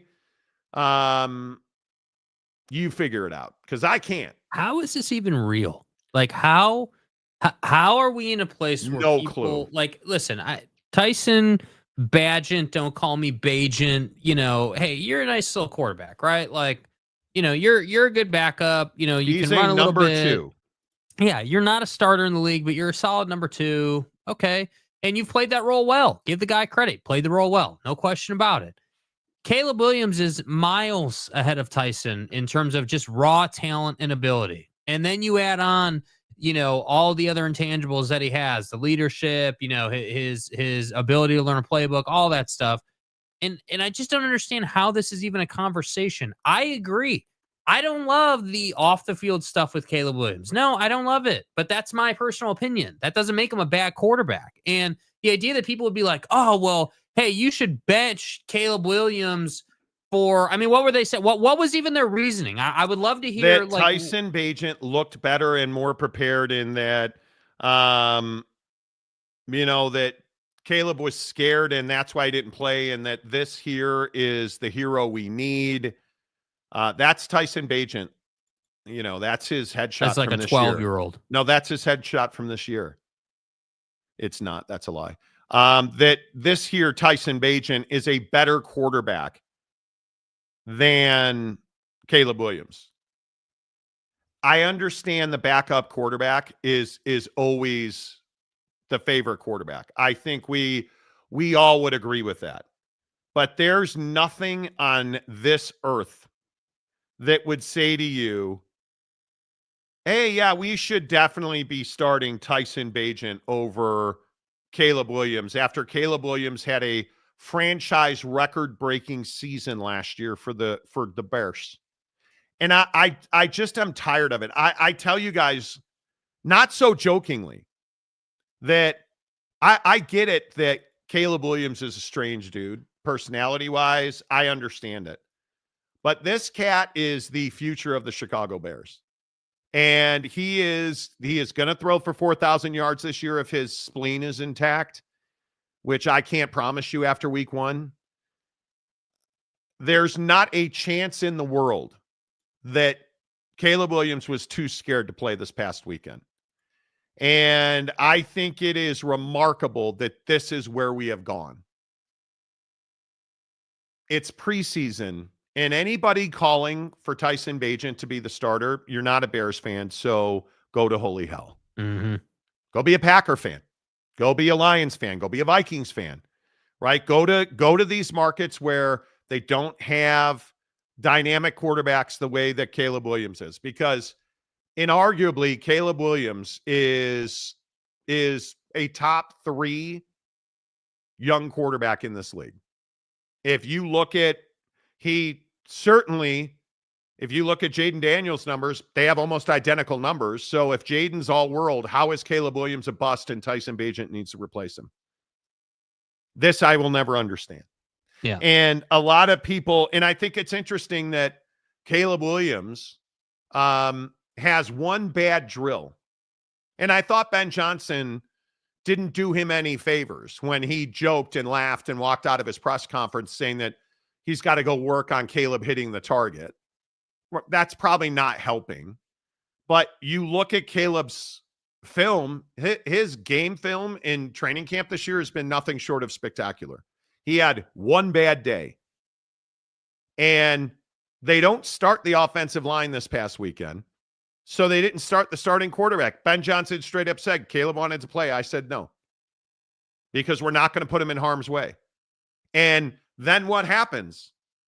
The left tackle is a revolving door for the Bears. On the almighty great touchdown throw, did anybody see the hit that Bagent took? Because the left tackle literally never moved his feet. And we're supposed to expose Caleb Williams to that in game 1 of the preseason. Seems like a good idea. I don't think that's the case. I'm sorry. I thought J2H said Caleb Williams' backup was a solid number 2. Did you call him a pile of crap, Jake? Tyson Bagent? I don't think that's very nice of you. I don't think that's very nice. Mike Smith, Caleb has to be a tough mofo to play through that many sacks. And he is. Listen, he's quirky. But is this what we're doing now where we're just lighting guys up because they're quirky and you don't like that he puts his opponent's name on his nails? Come on. Like, he had the best season of a quarterback we've ever seen in Chicago. I think in fairness, though, he's the only one that does that. I haven't seen another quarterback who's done that. Now, that doesn't take away from the numbers and the performance. No, it doesn't. I agree. The numbers are the numbers. Like, he performed at the level he performed at, and that level was comparable to what Jaden Daniels did. No question about it. I mean, they're extremely close. So I just think that when you're not prototypical, nerd quarterback who is, in your film constantly, and you make the world know that, and you kind of play the part, like there's going to be questions. And I think there's a lot of questions. Certainly. And I'm not even saying that there shouldn't be questions. He just doesn't do himself any favors. That's the problem. Yeah, it wears me out. I agree. Charlie, hello from Denver. Good to see you. Johnny Gonzalez, Wasikowski called for the benching of Williams and put money into the Bagent campaign. I believe he did. And knock yourself out, dude. I believe he did, but it is what it is. Yeah, he looks like he was on the Frosh team, bro. I just thought this was a funny picture of Tyson Bagent. Look how young he looks there. I mean, that's young. Do you guys really care about this mom cleavage thing? I am amazed how many people bring it up to me. I am amazed. He's got a helmet on, man. I understand. That's not the point. So it's the fact that he's a starting quarterback and he's crying that you're upset about. Yes, you're the starting quarterback of your football team. You just lost the game, and your first thought was go cry in your mom's lap. Not a great look. Not a great look. I just don't know why that's a big deal. Because I'd love to understand it's not what you're supposed to do. It's not like you're making. But what are you supposed to do? You're Who are we supposed to lead your teammates. You're the quarterback of the team. Lead your teammates. Take them back to the locker room. Do what you need to do. Fulfill your typical obligations. And you want to go cry your ass in the hotel room, you do that. Yeah, but not on national TV, dude. I think this whole thing about he cries, he can't be a starting quarterback, like, I think it's ridiculous. And I for one, am not you here really for have it. no problem with that. No, I think I think you're watching a kid's college career come to an end in a horrendous fashion. And for everything he has not been with the Bears, I guess, because I don't know what that means. This cat was a legend at USC. And their failings were certainly not his, because he was very good at USC. And I think we haven't even begun to scratch the lower surfaces of his talent in the NFL. I mean, if the throws he's making in training camp are any indication, he's gonna have a 400 to 4,500 yard season, dude, which the Bears have never had a 4,000 or a 5,000 yard passer. I mean, now I understand that's not saying much, but you're putting yourself in the best quarterbacks in the league when you break 4,000 yards. Like, you look at the numbers from last year, it's rarefied air of the guys. If we really look at the numbers and the passing leaders from last year, you're putting yourself in very, very rare air when it comes to the who's and, like, I mean, you're talking about Joe Burrow type shit. Like, that's the kind of guy. Mm-hmm. And I just don't know how that is a bad thing. But we're going to wreck this dude. Nobody's saying that part of it's a bad thing. That's not what I don't think we're saying that. I think what we're saying is that this kid's got talent for days. I agree with you. He's definitely going to be the Bears' first 4,000 yard passer. And where the NFL is going, I wouldn't be surprised if we push 5,000 yards with Ben Johnson. Honestly, they have that kind of offense. They've got that kind of firepower. Like, it would not be surprising. But I think the issue is being a quarterback is not just the throws you make and the performance on the field. It's how you lead the guys. Like, what are you doing when you're not in the game, right? I mean, how many clips of the Tom Brady's of the world or any other quarterback that we all know, Joe Burrow, do we have of him being pissed off on the sideline and getting into his teammates and all that? Like, we don't really see that. We haven't seen that out of Caleb Williams yet. Now, that's not to say we won't. I'm sure we will. But my point is that he is just very different when it comes to how he goes about, everything else. So Josh Allen crying after the Chiefs lost last year, that's not what we want to see. I mean, that's the NFL MVP guy. That's the greatest quarterback anybody's ever seen. Yeah, I just think you're not going to admit it's weird that he went and jumped into his mom's lap after losing that game, dude. It's college, and he's listen. I wish I had a relationship like that with my mom. If I had a mom who was willing to hug me in my worst athletic moments, I will take it every day. I think I have no problem with it. I don't think it means he's less of a man. I don't. None of it. I don't. I think it is. You look at the way that the Bears were last year. I mean, nothing that happened there is his fault, right? But then leadership makes a QB. Burrow would bring a Super Bowl immediately to Chicago. He'd be dead, bro. He got sacked, 68 times last year? Caleb Williams got sacked 68 times last year. And you're talking about Joe Burrow bringing a Super Bowl to Chicago? You're out of your mind. You're out of your mind. You are out of your mind. And Goff is not the reason that they turned around football in Detroit. And you ought to know better than that. Like, to me, it's stuff like this where I say to myself, like, do you fucking watch the NFL? The idea that Joe Burrow would have won a Super Bowl or immediately wins a Super Bowl, we don't have a left tackle, dude. We don't have a left tackle. We got a guy in a preseason game who can't move he's literally, his feet are, go watch the play. His feet are, they're bolted to the ground. And you're telling me that Joe Burrow, who's already had a significant knee injury, would bring a Super Bowl to Chicago? Dude, you say some stuff and I'm just like, I have no idea what football game you're watching. I have no idea. Big Daddy Magic. I've got $8. It says Caleb Williams' mom favorite quarterback. Again, thanks. If JJ did that, Monty would be all over it. JJ McCarthy? No. I have no problem with dudes crying, especially in athletic achievement. Why doesn't anybody care that who's Scotty Scheffler cried when he won? Or why is it okay for Mike? Moment. Okay. That was a winning moment. So you look at all the players who cry when they lose the NCAA tournament. You look, because I'm trying to think of college moments. You look at how many players have sobbed on the field after losing in a moment. It's natural. It's emotional. Your career came to an end. I think it is amazing to me how stupid people are when, like, it's wild to me. As a Dallas fan, I would love to see Caleb wearing a silver helmet and a star. And then I say to myself, Dak Prescott's a better quarterback than Caleb Williams. And you'd rather have. But even Dak, I mean, Dak's another guy that can be misconstrued, like the way he goes about it. I mean, a lot of people have criticized him. I don't think, and this is just my opinion, do I want my quarterback crying after every loss? No. No, I don't. Do I care that he cried? Do I care that Josh Allen was teary-eyed on the podium after they lost to the Chiefs last year? No.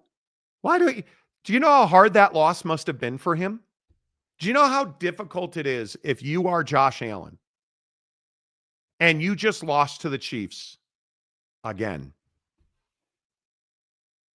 I hope he's devastated. I hope when you're playing the last moments of your college career that you are devastated. When your team loses like they lost. And I think, again, I would point out that you need to keep that in mind, that when you look at, the numbers in that game, they gave up 52 points and lost when they scored 42 points. He's not like, I think we're making so much out of this because we want to be macho men and men don't cry on the football field. Meat, raw meat, and I get massive diarrhea and sepsis from drinking raw milk. Me, tough guy. Like, because he cried in his mom's tits over losing a football game that ended his college career? You guys are obscene. That's wild to me. I guess he wasn't crying. It was he has allergies. Mm-hmm. Why do we care that guys cry?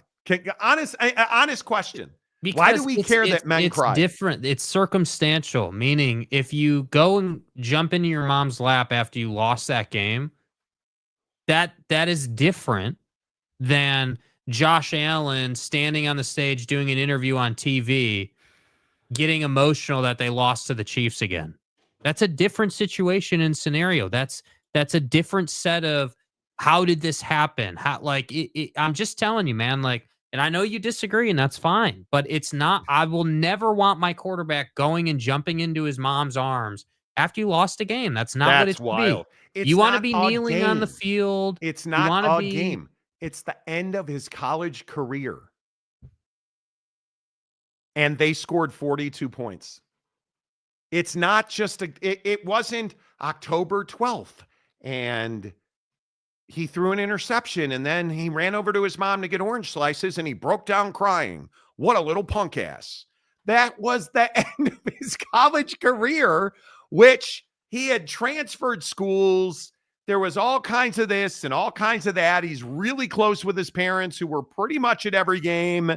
His college career ends. And he goes up into the stands and people are like, oh God, what a coward. I'll never get down with it. I will never get down with it. And anyway, that's fine. I'll die on the hill, I guess. I have no problem with Caleb crying. He's going to be a really good NFL quarterback. Yeah, I don't care. Where are you? Stop losing again. This is Roosh. Next comment, dude. What are you talking about? What are you talking about? I cried when Monty's putt lipped out on TikTok after that mini driver shot, bro. So did I. It's wrong. I told the story yesterday. Hit a massive. Do you know how game changing a mini driver's been for me? And Jake, I know you when you used to play golf. When Jake used to play golf, he would play a TaylorMade R7 quad mini driver. Okay. I think I play the PXG Secret Weapon, and I think it's been absolutely transformative. Absolutely. I played a really narrow course up at Canyons over the weekend, and I hit mini driver, and it's so much more in control. On the 18th at Canyons, it's a downhill shot. It's about 325. Carried that ball onto the green. I let's call it 15 feet. Hit a perfect putt, and it lipped out, and it sat an inch from the hole, and didn't fall back in. Where was ice? Because that hole needed to be deported. Too much. You can have your opinion, Monty, but you're wrong. Good day, sir. I say good day to you, sir. I'm fine to be wrong. I am. Johnny Gonzalez, putting a Zin down there and going to Pound Town, QB crying in mom's arms. It's different. Wow. Damn. Wow. We're talking about packing your foreskin with Zin compared to Caleb crying. I'm amazed that this is still a thing. I'm amazed by it. I didn't think that this would continue to be a thing, but okay, yeah, maybe we should bench and trade Caleb and start Tyson Bagent. Tyson Bagent's never cried a tear in his life. Never. Wow, Mike, it's a sports talk show. It's not that James. That was a line. And I believe it's Willy Wonka. What movie was that from? It's a movie line. I cry in Morgana's jugs. Do you got nobody, Joey? Nobody knows who Morgana is. Some people don't understand sarcasm. Seriously, how do you not get that? Come on, man. Jeremiah Champion, hello. There's nothing wrong with him crying. It's just the way he went about it. In my opinion. Okay. That's what I'm saying. It's that's a rational take. Do it in private, not on national TV in the stands. Come on. Wow. Okay. Roche, I'm going to cry if Utah doesn't make the conference championship, possibly in my mom's bosom. When are you going to take the Wisconsin stuff off your picture, dude? I'm going to, there's 66,666 people watching the show right now. All right, somebody on Twitter needs to fall off because that. There we go. Thank there you. we go. All right. Can't have that. I'm charting, trying to do two things at the same time. You say that every time, bro. That's always your excuse.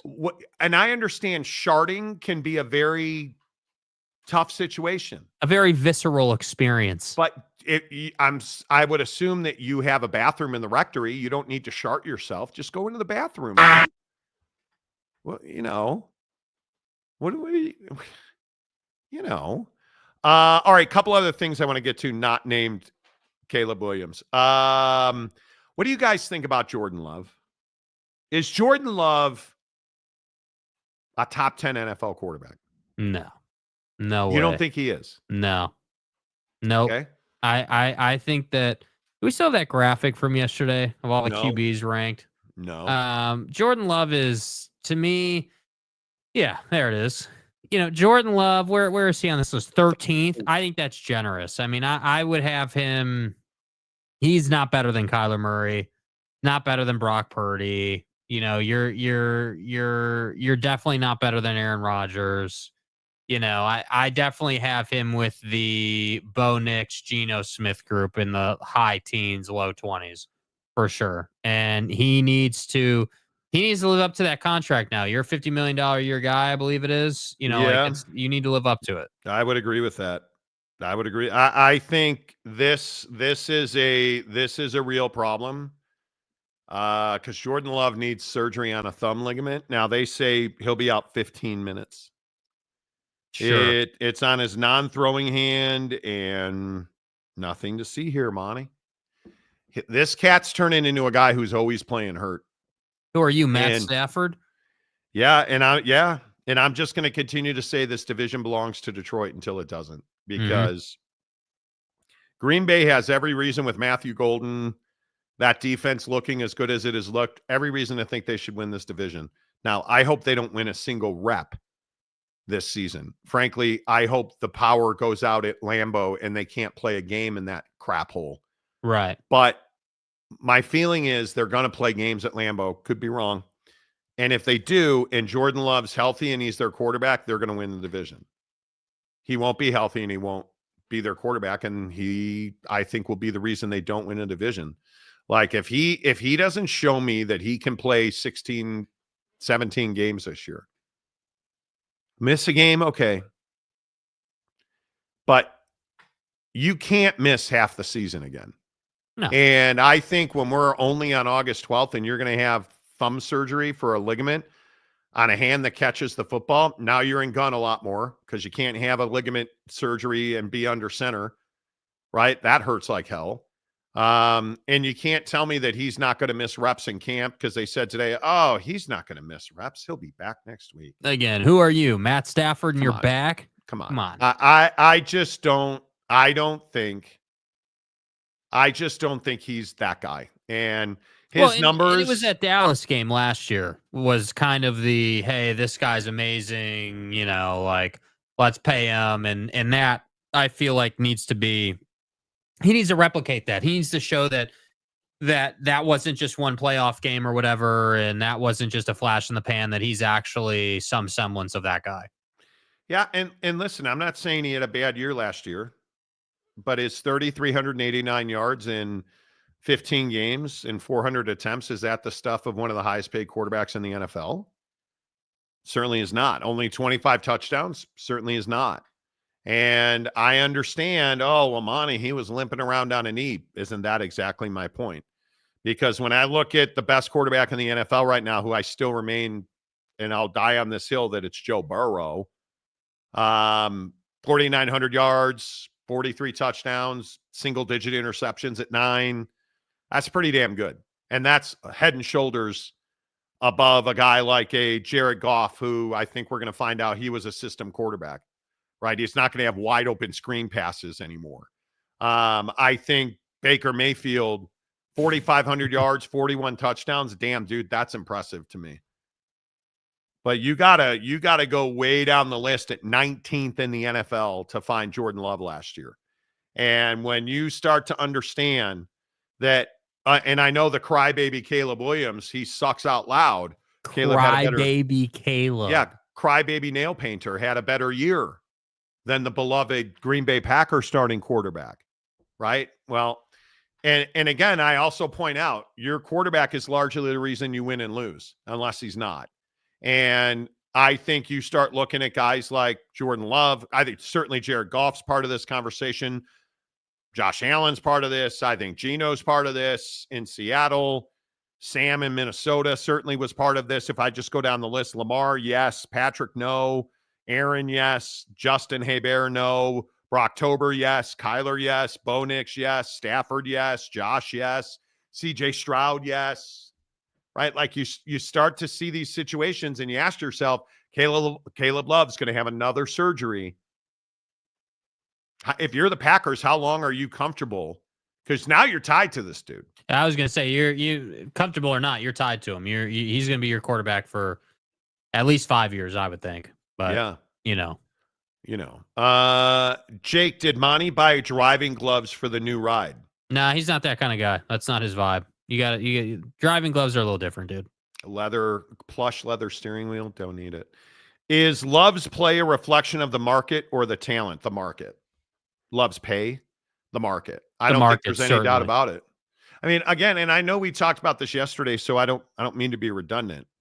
You either have it right at quarterback or you have it wrong. Well, and remember how Jordan got paid, right? I mean, Trevor Lawrence got that deal, and then Jordan Love was the next guy up. So it was certainly a market situation. And listen, I don't think that Jordan Love is garbage or terrible, but he's just not $50 million a year good. The market just dictates that's what the going rate is for a, massive air quotes, double circle with your fat pen Sharpie, franchise quarterback. It's one way to go about it. He's not, he's not, in my opinion, a bona fide superstar franchise quarterback, but here we are because once again, whether you're San Francisco or Green Bay or, whoever you want to point to, like Jacksonville, you either have a quarterback that everyone can get behind and you're supporting and he's your guy, or you don't. And there are levels to that game. Not everyone can have, Patty Mahomes and Joe Burrow and Josh Allen. Like there are other levels to it where you got to have a quarterback who's your franchise quarterback, but trends closer to mediocrity than he does MVP, and that's what he is. Listen, if we're really getting down to brass tacks, how many elite quarterbacks are there in this league? How many just super, don't have to think about it? We're going to win because there's two. It's Joe Burrow and it's Patrick Mahomes. And I think until Josh Allen better find a way to beat the Chiefs in a playoff game because I think it's haunting him. And I think I love Josh Allen's game. I have no idea what they're doing with the running backs there. Like you got to get that figured out. But is Josh Allen a guy where you're like, oh yeah, he's going to put up crazy numbers and he's going to be one of the top yardage guys and touchdown guys? And I'm going to tell you almost certainly he's not. I don't think Josh Allen, I would be surprised if Josh ever eclipses 4,500 yards again. I think we're figuring out that that's just not who he is. And I say again, he's done it one time, but I think you're starting to figure out that Josh Allen is not going to be the all or nothing on second down guy anymore, right? He's not going to throw that ball over the top. And there's some growth and development in that. But you can't be sub 4,000 yards and lose to the Kansas City Chiefs and be an elite quarterback. You either got to have the numbers, Joe Burrow, lose a ton of games, but look at my numbers. Or you got to be Patrick Mahomes and you're going to backslide, but we're still going to win a lot of playoff games and push for a Super Bowl every year. Because again, I think if you look at Patrick Mahomes, what was he, 70 yards from 4,000 last year, right?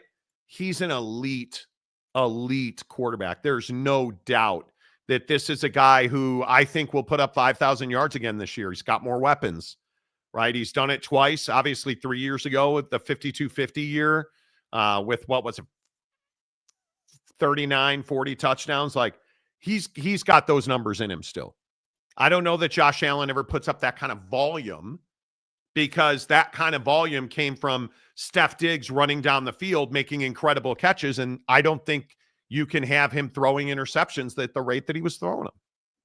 Yeah, I guess, and I don't disagree with that. I think the difference with you and I on Josh Allen, I think, is that the numbers are down, but there's a reason they're down. And he was the reason they got as far as they did. And I think that Josh Allen is somebody who doesn't have a Jamar Chase right now to help him. He does not have the same caliber, to your point, doesn't have Diggs anymore.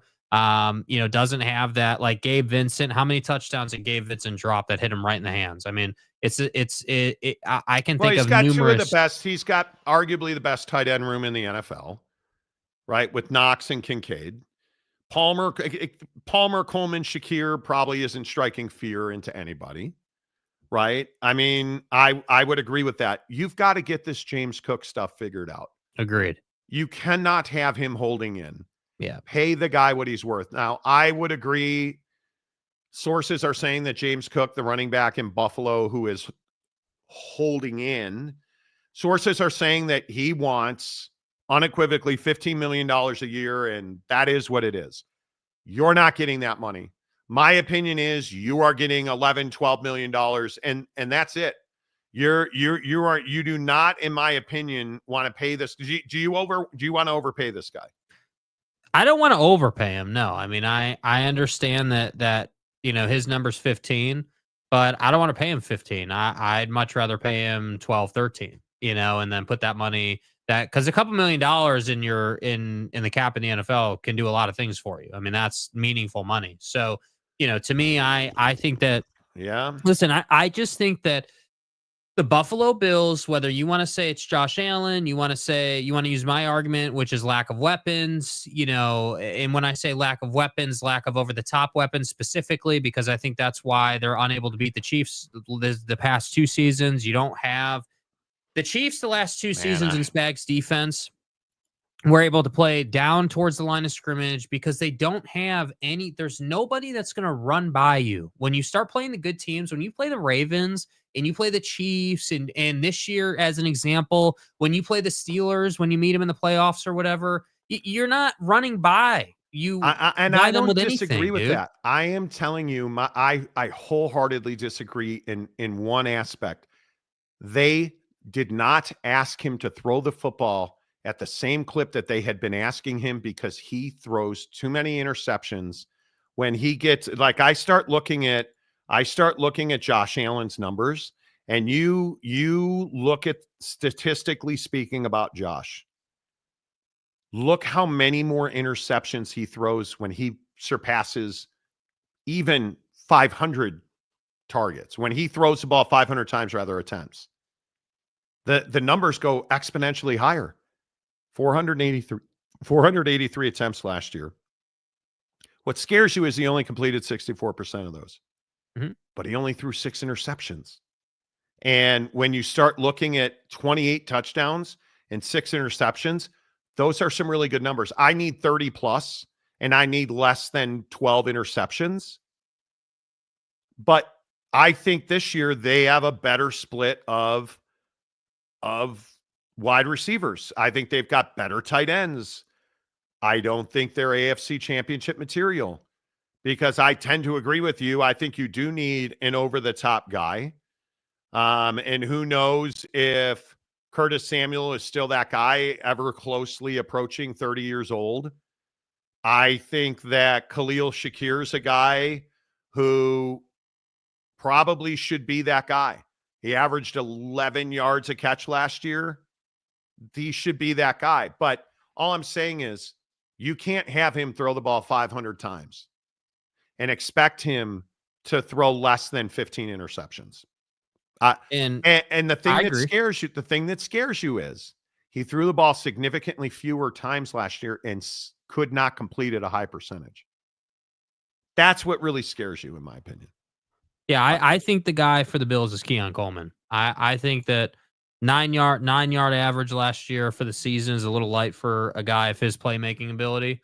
And I'd like to see that number in double digits. And if you find him in double digits for average yards per completion this coming season, I think you're going to be in a lot better of a place. And I think the reality is, again, because you're not wrong, I completely agree. Like, if you're going to ask Josh to attempt more than 500 passes, he's going to throw certainly more than 15 interceptions, being conservative. It's probably going to trend closer to 20. Yeah. And because of that, you got to find a way to, and again, your point, sign James Cook and run the football more and throw the football less, which I think, generally speaking, in the NFL right now is actually a really potent formula. Run it more because teams are more set up to protect the pass than they are the run, in my opinion. But run it a little more, find the balance, and then go from there. But the reality is we would have no issues with any of these numbers if they could simply find a way to beat Patrick Mahomes once out of every 3 games they play him. Yeah. But you can't. That's the problem. I don't disagree with that. And then there's this Mike Tomlin tape. And you guys, listen, as your humble host, you're on the show. You know that I'll never throw it in your face when I'm right and you're constantly wrong. And, your wife tells you how good looking I am. I'm sure she's worked up into a lather over the red shirt today. Totally get it. Not my intention, but, it is what it is. You listen to Mike Tomlin talk about when he knew that Aaron Rodgers was going to sign with the Steelers. And I just think, listen, you should probably be very scared about my awesomeness. I remember sitting in the draft. There's a video of me at 21 because I wanted y'all to get a quarterback. I can be honest, right? And y'all didn't. And I threw a fit. You know what I mean? A lot of Steelers fans were mad at me. Some agreed with me. And you don't care. I don't, Coach. I know. And I don't. I just want to say that. Yeah. And at the time, I was like, Coach must know Aaron is coming. I was like, he has to know this. And Aaron does become a Pittsburgh Steeler, and I've seen so much mutual respect. I remember Aaron sent us home. Your arm around my shoulder pads is the last two people that walked off of the field at AT&T Stadium years ago. When you think about that relationship of head coach, quarterback, it's all important. But it's also important that you not only respect each other, but you believe in one another. What gives you the belief in Aaron Rodgers that he's the right person to lead the Pittsburgh Steelers back to where they belong, and that's championship caliber? Here's why. You know, this dude been doing it 21 years, man. 4-time MVP, all of that stuff. Like, I just wanted to know why. Why does the fire still burn? What is his agenda? Those are some of the conversations that we had in the spring, man. And I just got real comfortable with his why, man. Like, all he wants to do is win. All he wants to do is have fun within the game. He wants to be a component of the process of development for young players. Like, everything that we talked about through our conversations in the spring, I'm watching him live out right now in this training camp setting. I believed him when he said it, but it's fun to watch it play out. I think that's why I'm excited. I think that's why I was comfortable. And you're right, I knew something. I knew.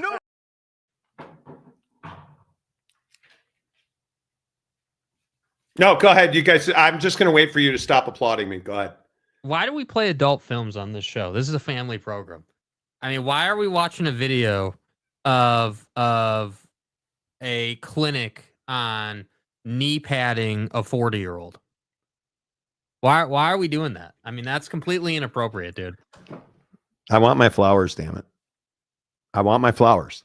I told you. I'll give you your flowers if you say that you would rather have Aaron Rodgers than Caleb Williams.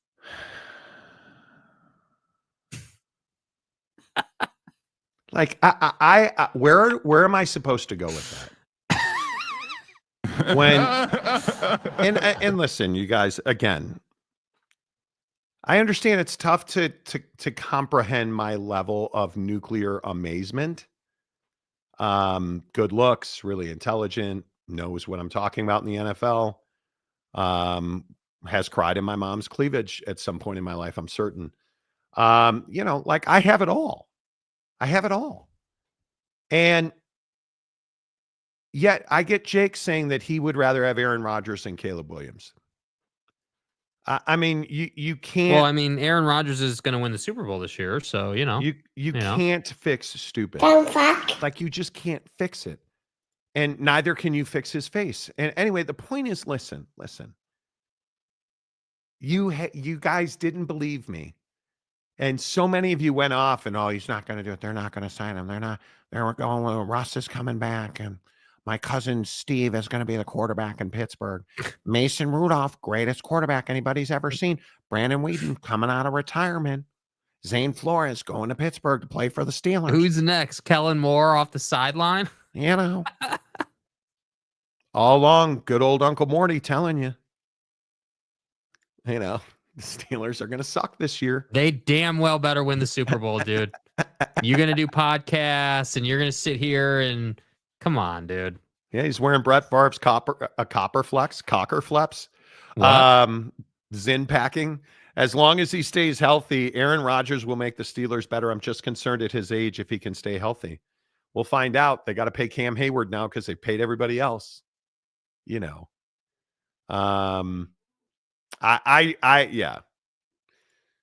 Pam looks rough now. Too much partying or something. Pam who? Pam or Pam?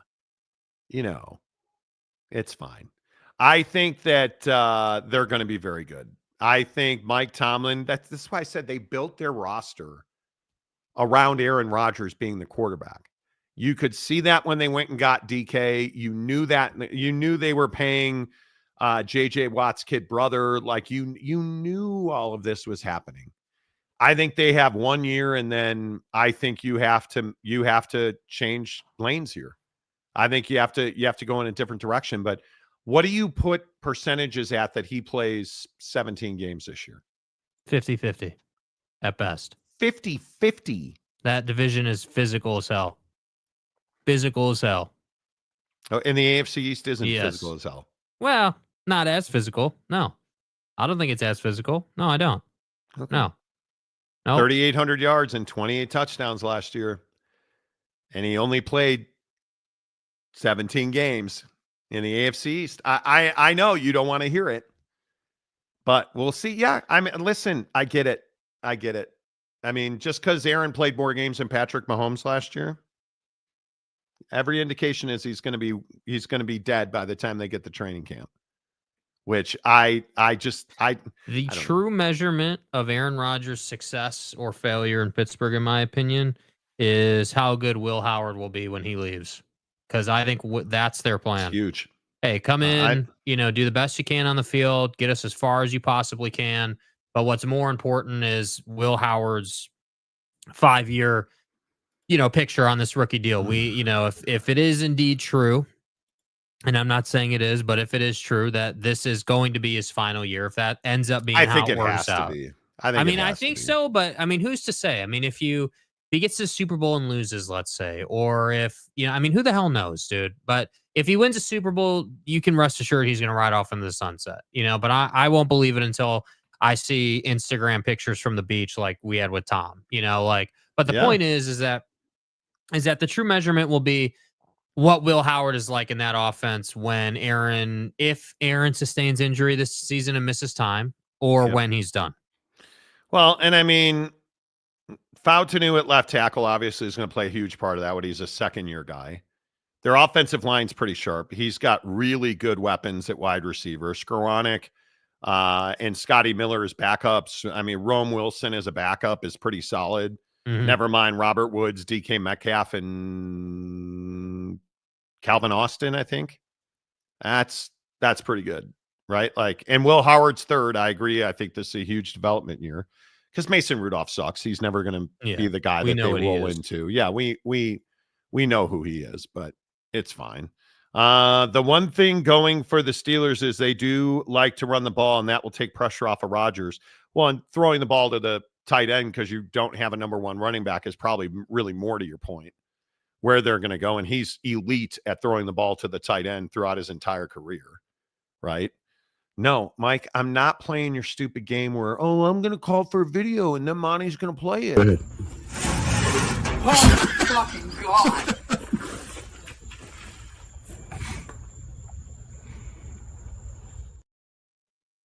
Aaron coming out of the darkness to head to Pittsburgh. Right? Listen, I think they are. I think they're going to be very good. Best team in the NFL is who? Oh man. I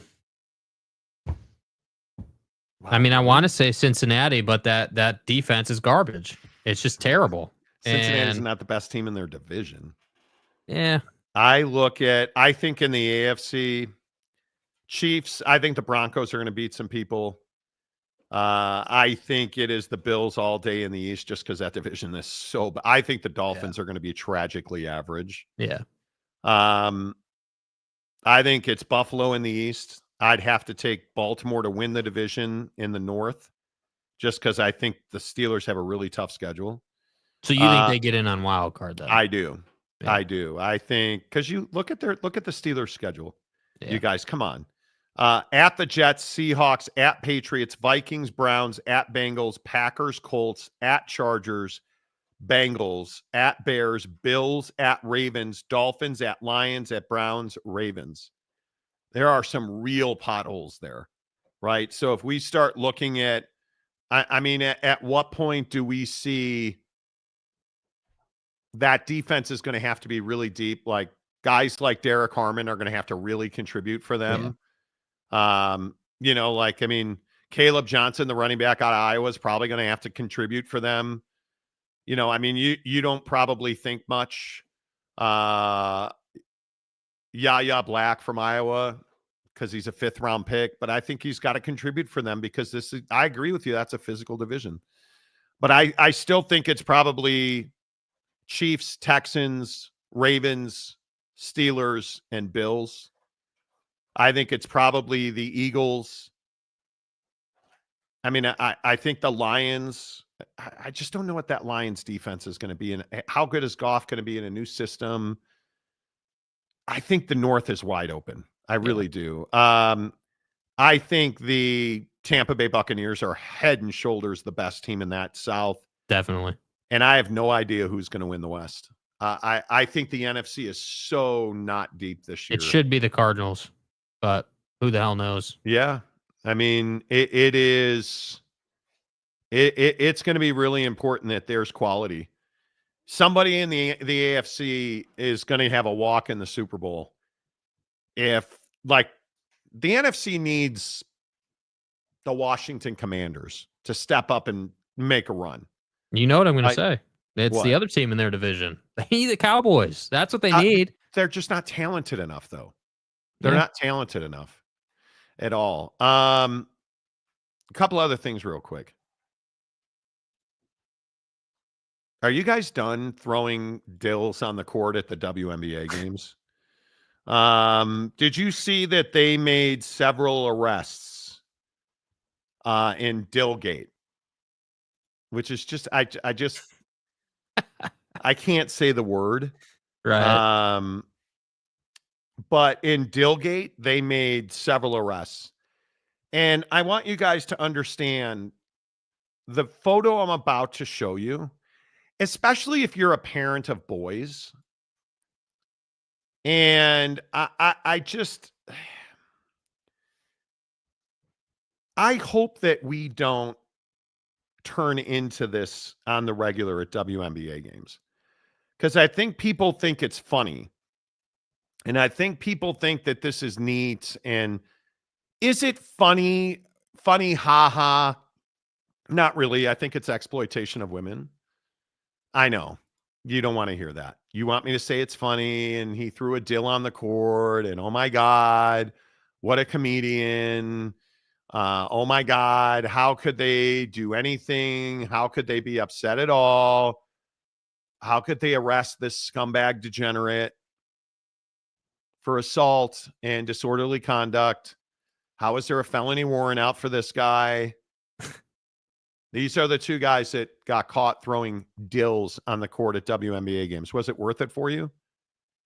And Guy, you're wearing a Beavis and Butthead shirt. Should any of us be surprised that as an adult you would wear a Beavis and Butthead shirt? Love the show. Not this is what I said about people who walk around with Trump shirts. The hell is wrong with you? Right? This is a Beavis and Butthead shirt, sir. Oh, that's right. You brought a sex toy to a WNBA game. I'm mistaken. Is he wearing a the hat as well? I believe he is. I believe he is. And it's I just think we all think it's funny now. And I get it. You all Did you think it was funny initially, or have you always been on the this is dumb train? I thought it was boorish originally. Like, okay. Yeah. Kind of predictable, frankly. It's what we meatheads do when Sophie's on the court. And frankly, it's this guy who did it. Yeah. Are we really surprised with that hairdo? Are we really surprised with? Not really. Right? Like, I'm not really surprised by that hairdo. Right? With that hair, you have a dill in your pocket? I'm not surprised because you ain't got nothing else in your pants, right? Okay, too far. But now we've gotten to a point where you can't bring bags into WNBA games because of Dillgate. Like, at what point do we just grow up and stop hitting 12-year-old girls in the face with sex toys because you thought it would be funny? You guys understand that's why it's assault. Because he hit a 12-year-old girl in the face with a sex toy. Damn. Is that funny? That's yeah. I mean, that part of it's not funny. No, it's not. I mean, that's too far. I just don't think it's funny. Yeah, I mean, I think what's difficult is that it's one of these deals where, like, I think a lot of people thought it was funny like the first time it happened, but now it's been happening like 3, 4, 5 times. It's not really that funny anymore. Like, we get it. You did it once. You had your fun. Let's move along. I just think we as men too easily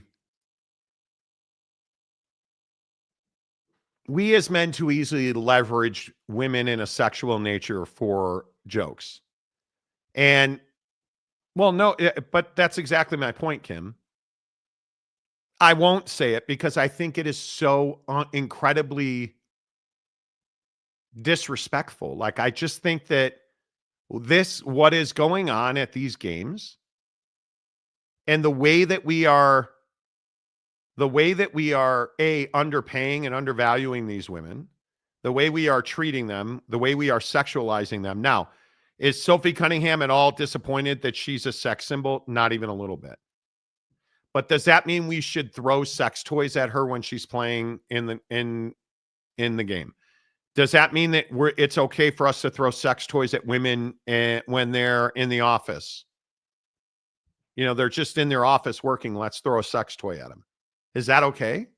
That's not okay. And she's in her place of business. And the sad thing is, and I don't think we ever got the video, but she talked about it on a podcast. And she even said, I think she said something to the effect of, yeah, it's funny, but it's not really funny anymore. Mm-hmm.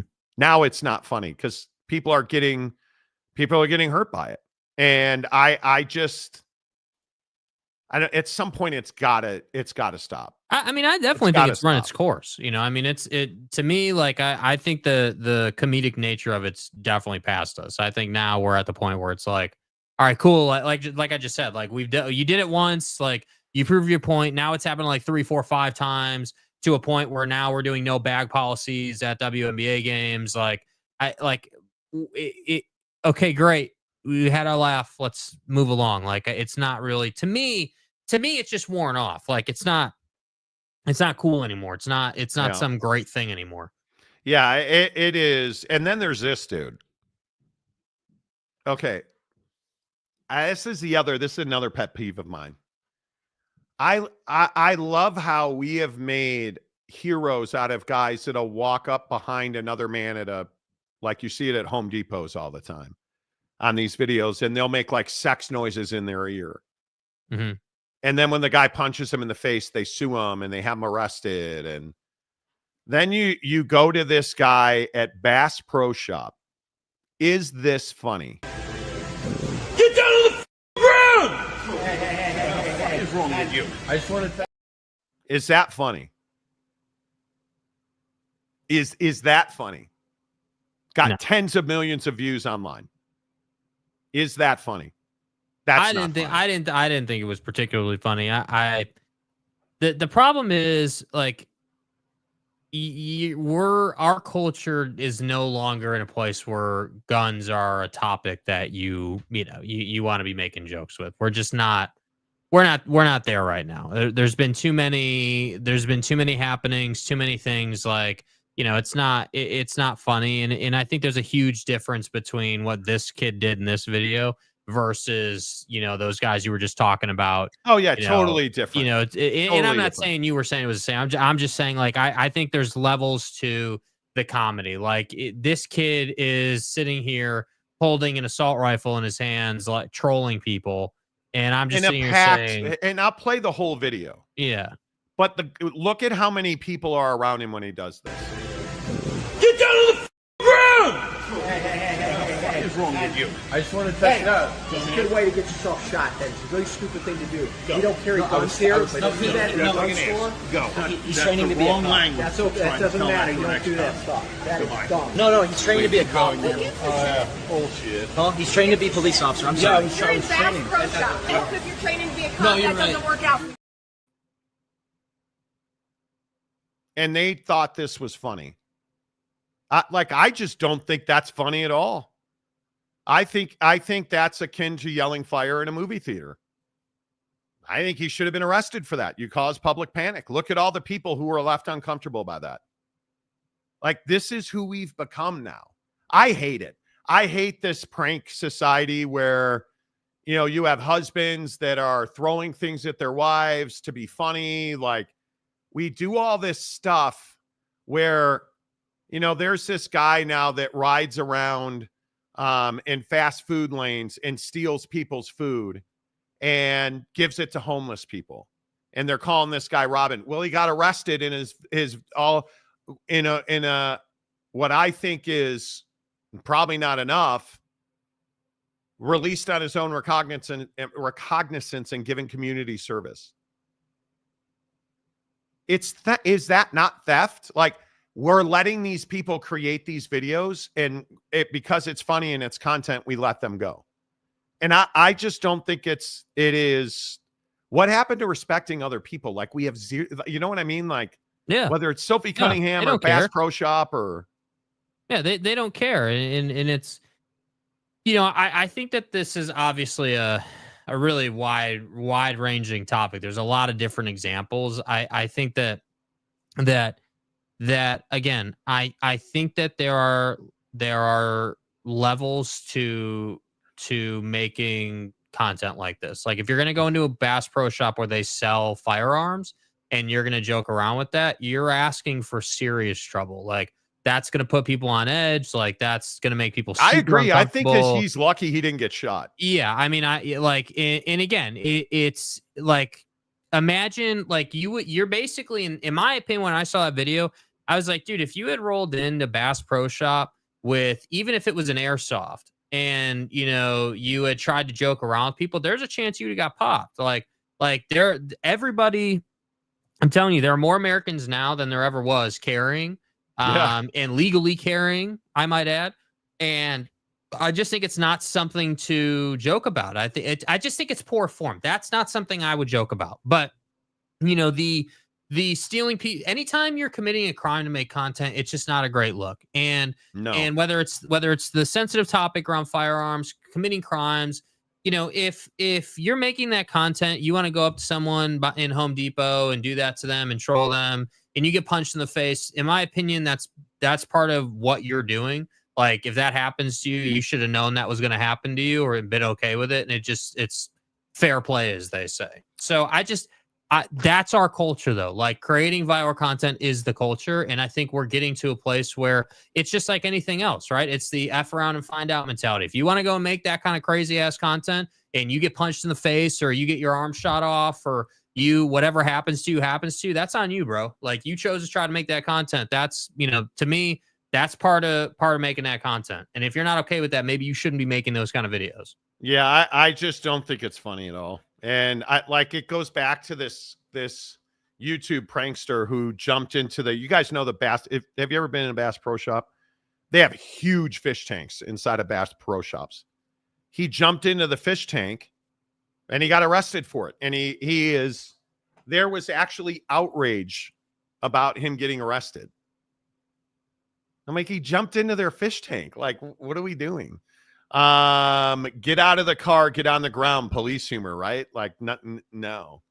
That's not funny. There are too many veterans walking around with PTSD. The guy just triggered half a dozen dudes. Well, look at how pissed people were. You know, you always have to respect for firearms. That's what was not it. Yeah, you can't point a firearm and think you're going to joke. You don't go into a Bass Pro Shop, and you don't go anywhere and make a joke with guns. Yeah, I don't even think, with all due respect to Mike, like, I see what you mean about the police humor, but I actually don't even think that was the intent of the joke. I know they were saying he was practicing for the police or whatever. The intent of the joke was to be a guy with a gun, and you were just trying to make a scene. That's what you were trying to do. And again, I don't know why that's what they chose to joke about. Like, I don't know. It's weird to me that that's what we think is cool. Like I understand if you want to go into a Bass Pro Shop and you want to put some camouflage on and, like, you know, have your fun. Okay, I can kind of get it. It's Bass Pro Shop. It's, you know, it's an outdoorsy kind of place. Like, I get it. That's cool. But the problem with that is that's not viral. That's not, you know, and that's what the issue is. So it bothers me as someone who does a show, and, you know, we do shorts and all that, and, you know, we make content and stuff. Like, I just think that people are so click thirsty. They're so thirsty to have a video that does a couple 100,000 views. Like, it's not good for the masses. It's just simply not good for humanity, in my opinion. Yeah, I don't know, man. I think it is rough. Yeah. I like the farting guy in the park. And I think cops should definitely have been called. Totally agree. Because that's not respecting guns. I like the farting guy in the park. That's funny. Different. At the gun counter I worked at, he would have been treated very differently. A hushed chastisement wouldn't have happened. Totally agree. Wasikowski, it's like Johnny Somalians. Oh, dude. But again, this guy goes to South Korea and just does the most heinous things. Like, didn't he go to a memorial for sex workers? And I could be getting this wrong, for sex slaves in World War II. And then he like performed like lap dances on, I think it was like a peace statue. He went into their subways and played propaganda speeches on a loudspeaker from Kim Jong-un. And now he's not allowed to leave the country, and he is facing significant punishment. You know, like, yeah, someone would have pulled their CCW in West Virginia. I'm pretty sure. Are you sure that guy in Bass Pro Shop isn't a Sooner fan? Could be. In California and New York, it's illegal to point a gun at a person, loaded or unloaded, including a joke. Yes, it is. Hook or humor is played out in Bass Pro Shop. Well, there you have it. I mean, yeah. And then, speaking of guns and not funny, this stuff, did you guys see the former Raven? And he's a degenerate. Terrell Suggs, T-Sizzle. He's not a good dude. Just backed into me, man. You can't just back into me to tell me to back up. I can back it up, but don't hit me.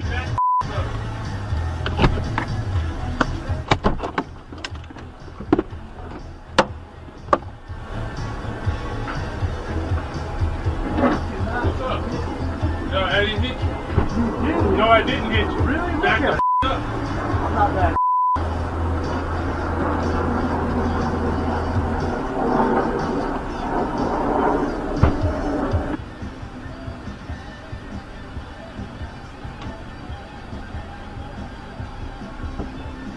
Go ahead and take it. You. You. You. Go away. Go away. Go away. Are you okay?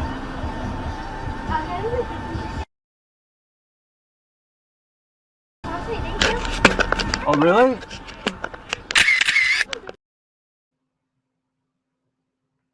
Yeah, that's former NFL guy, an Arizona State proud alum, Terrell Suggs, in an Arizona Starbucks pulling a gun in a road rage incident at a drive-thru at Starbucks. Are you out of your mind? It is a terrible look for him. Absolutely terrible look, dude. It's more than a terrible look. I don't understand, dudes. See, this is the problem. See, this is why you don't, and you've talked about this. This is why you don't road rage anymore. This is why you don't mess with people, because you don't know what the other dude's got. You don't know like what. You do not know who you're dealing with. Yeah, I who are told you somebody dealing with? today, you have no idea what's going on in the person's life on the other end.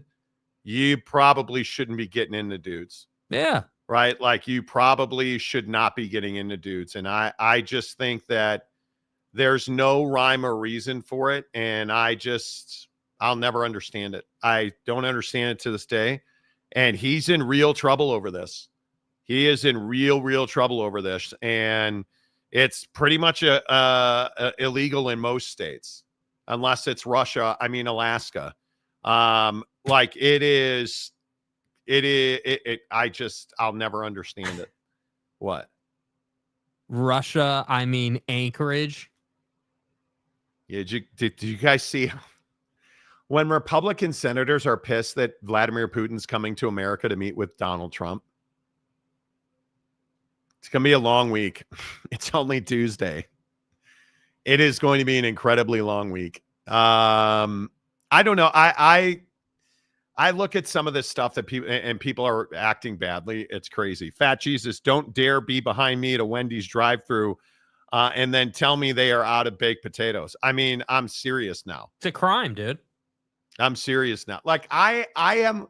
What would it take for you to pull a gun on somebody? I don't even know. I have no idea. They would have to be violent towards me. Yeah. And me being ahead of them in a car where I could happily escape is not one of those places. And yet that's what Terrell Suggs did. And I will never understand it. Yeah. I mean, reasons to brandish a firearm against someone would be, dude, life and death circumstances only. It would be like, only if I would never proactively pull a firearm on someone. It would have to be like, they're coming after you, or the obvious instance of a home invasion or whatever. Like, it would have to be something like that. Yeah, I don't even know. I don't even know how you would justify it. There is no justifying it. No, there isn't. Real quick, just so you know, the Cubs are already losing in the top of the second, 1-0. Oh, good. Yeah. My guy Assad, who I need 3 or more strikeouts, has got 1. Okay. So thanks for nothing, loser. We all appreciate that very much. Thankfully, I did not take Ian Happ on his birthday. Cubs are getting no hit through 2 innings. Hey, Josh Naylor's got 2 hits, runs, and RBIs, and he only needs 3.5. So we're off to a good start there. Let's see. Nobody else is on the board yet. So nope. Javier Assad's got 1 strikeout. Nico doesn't got nothing. Fat ass in Seattle. Fat ass in Seattle's got nothing. Ass. How my dub picks looking? Nothing. Hey, big dumper guy. Whatever, man. My life is going to be one long night. Dude, big dumper wins the home run derby and can't scratch anything on Prize Picks, dude. Come on. Until tomorrow on the Monty Show, presented by the Advocates at theadvocates.com. Wave goodbye, Jake. Goodbye, Jake.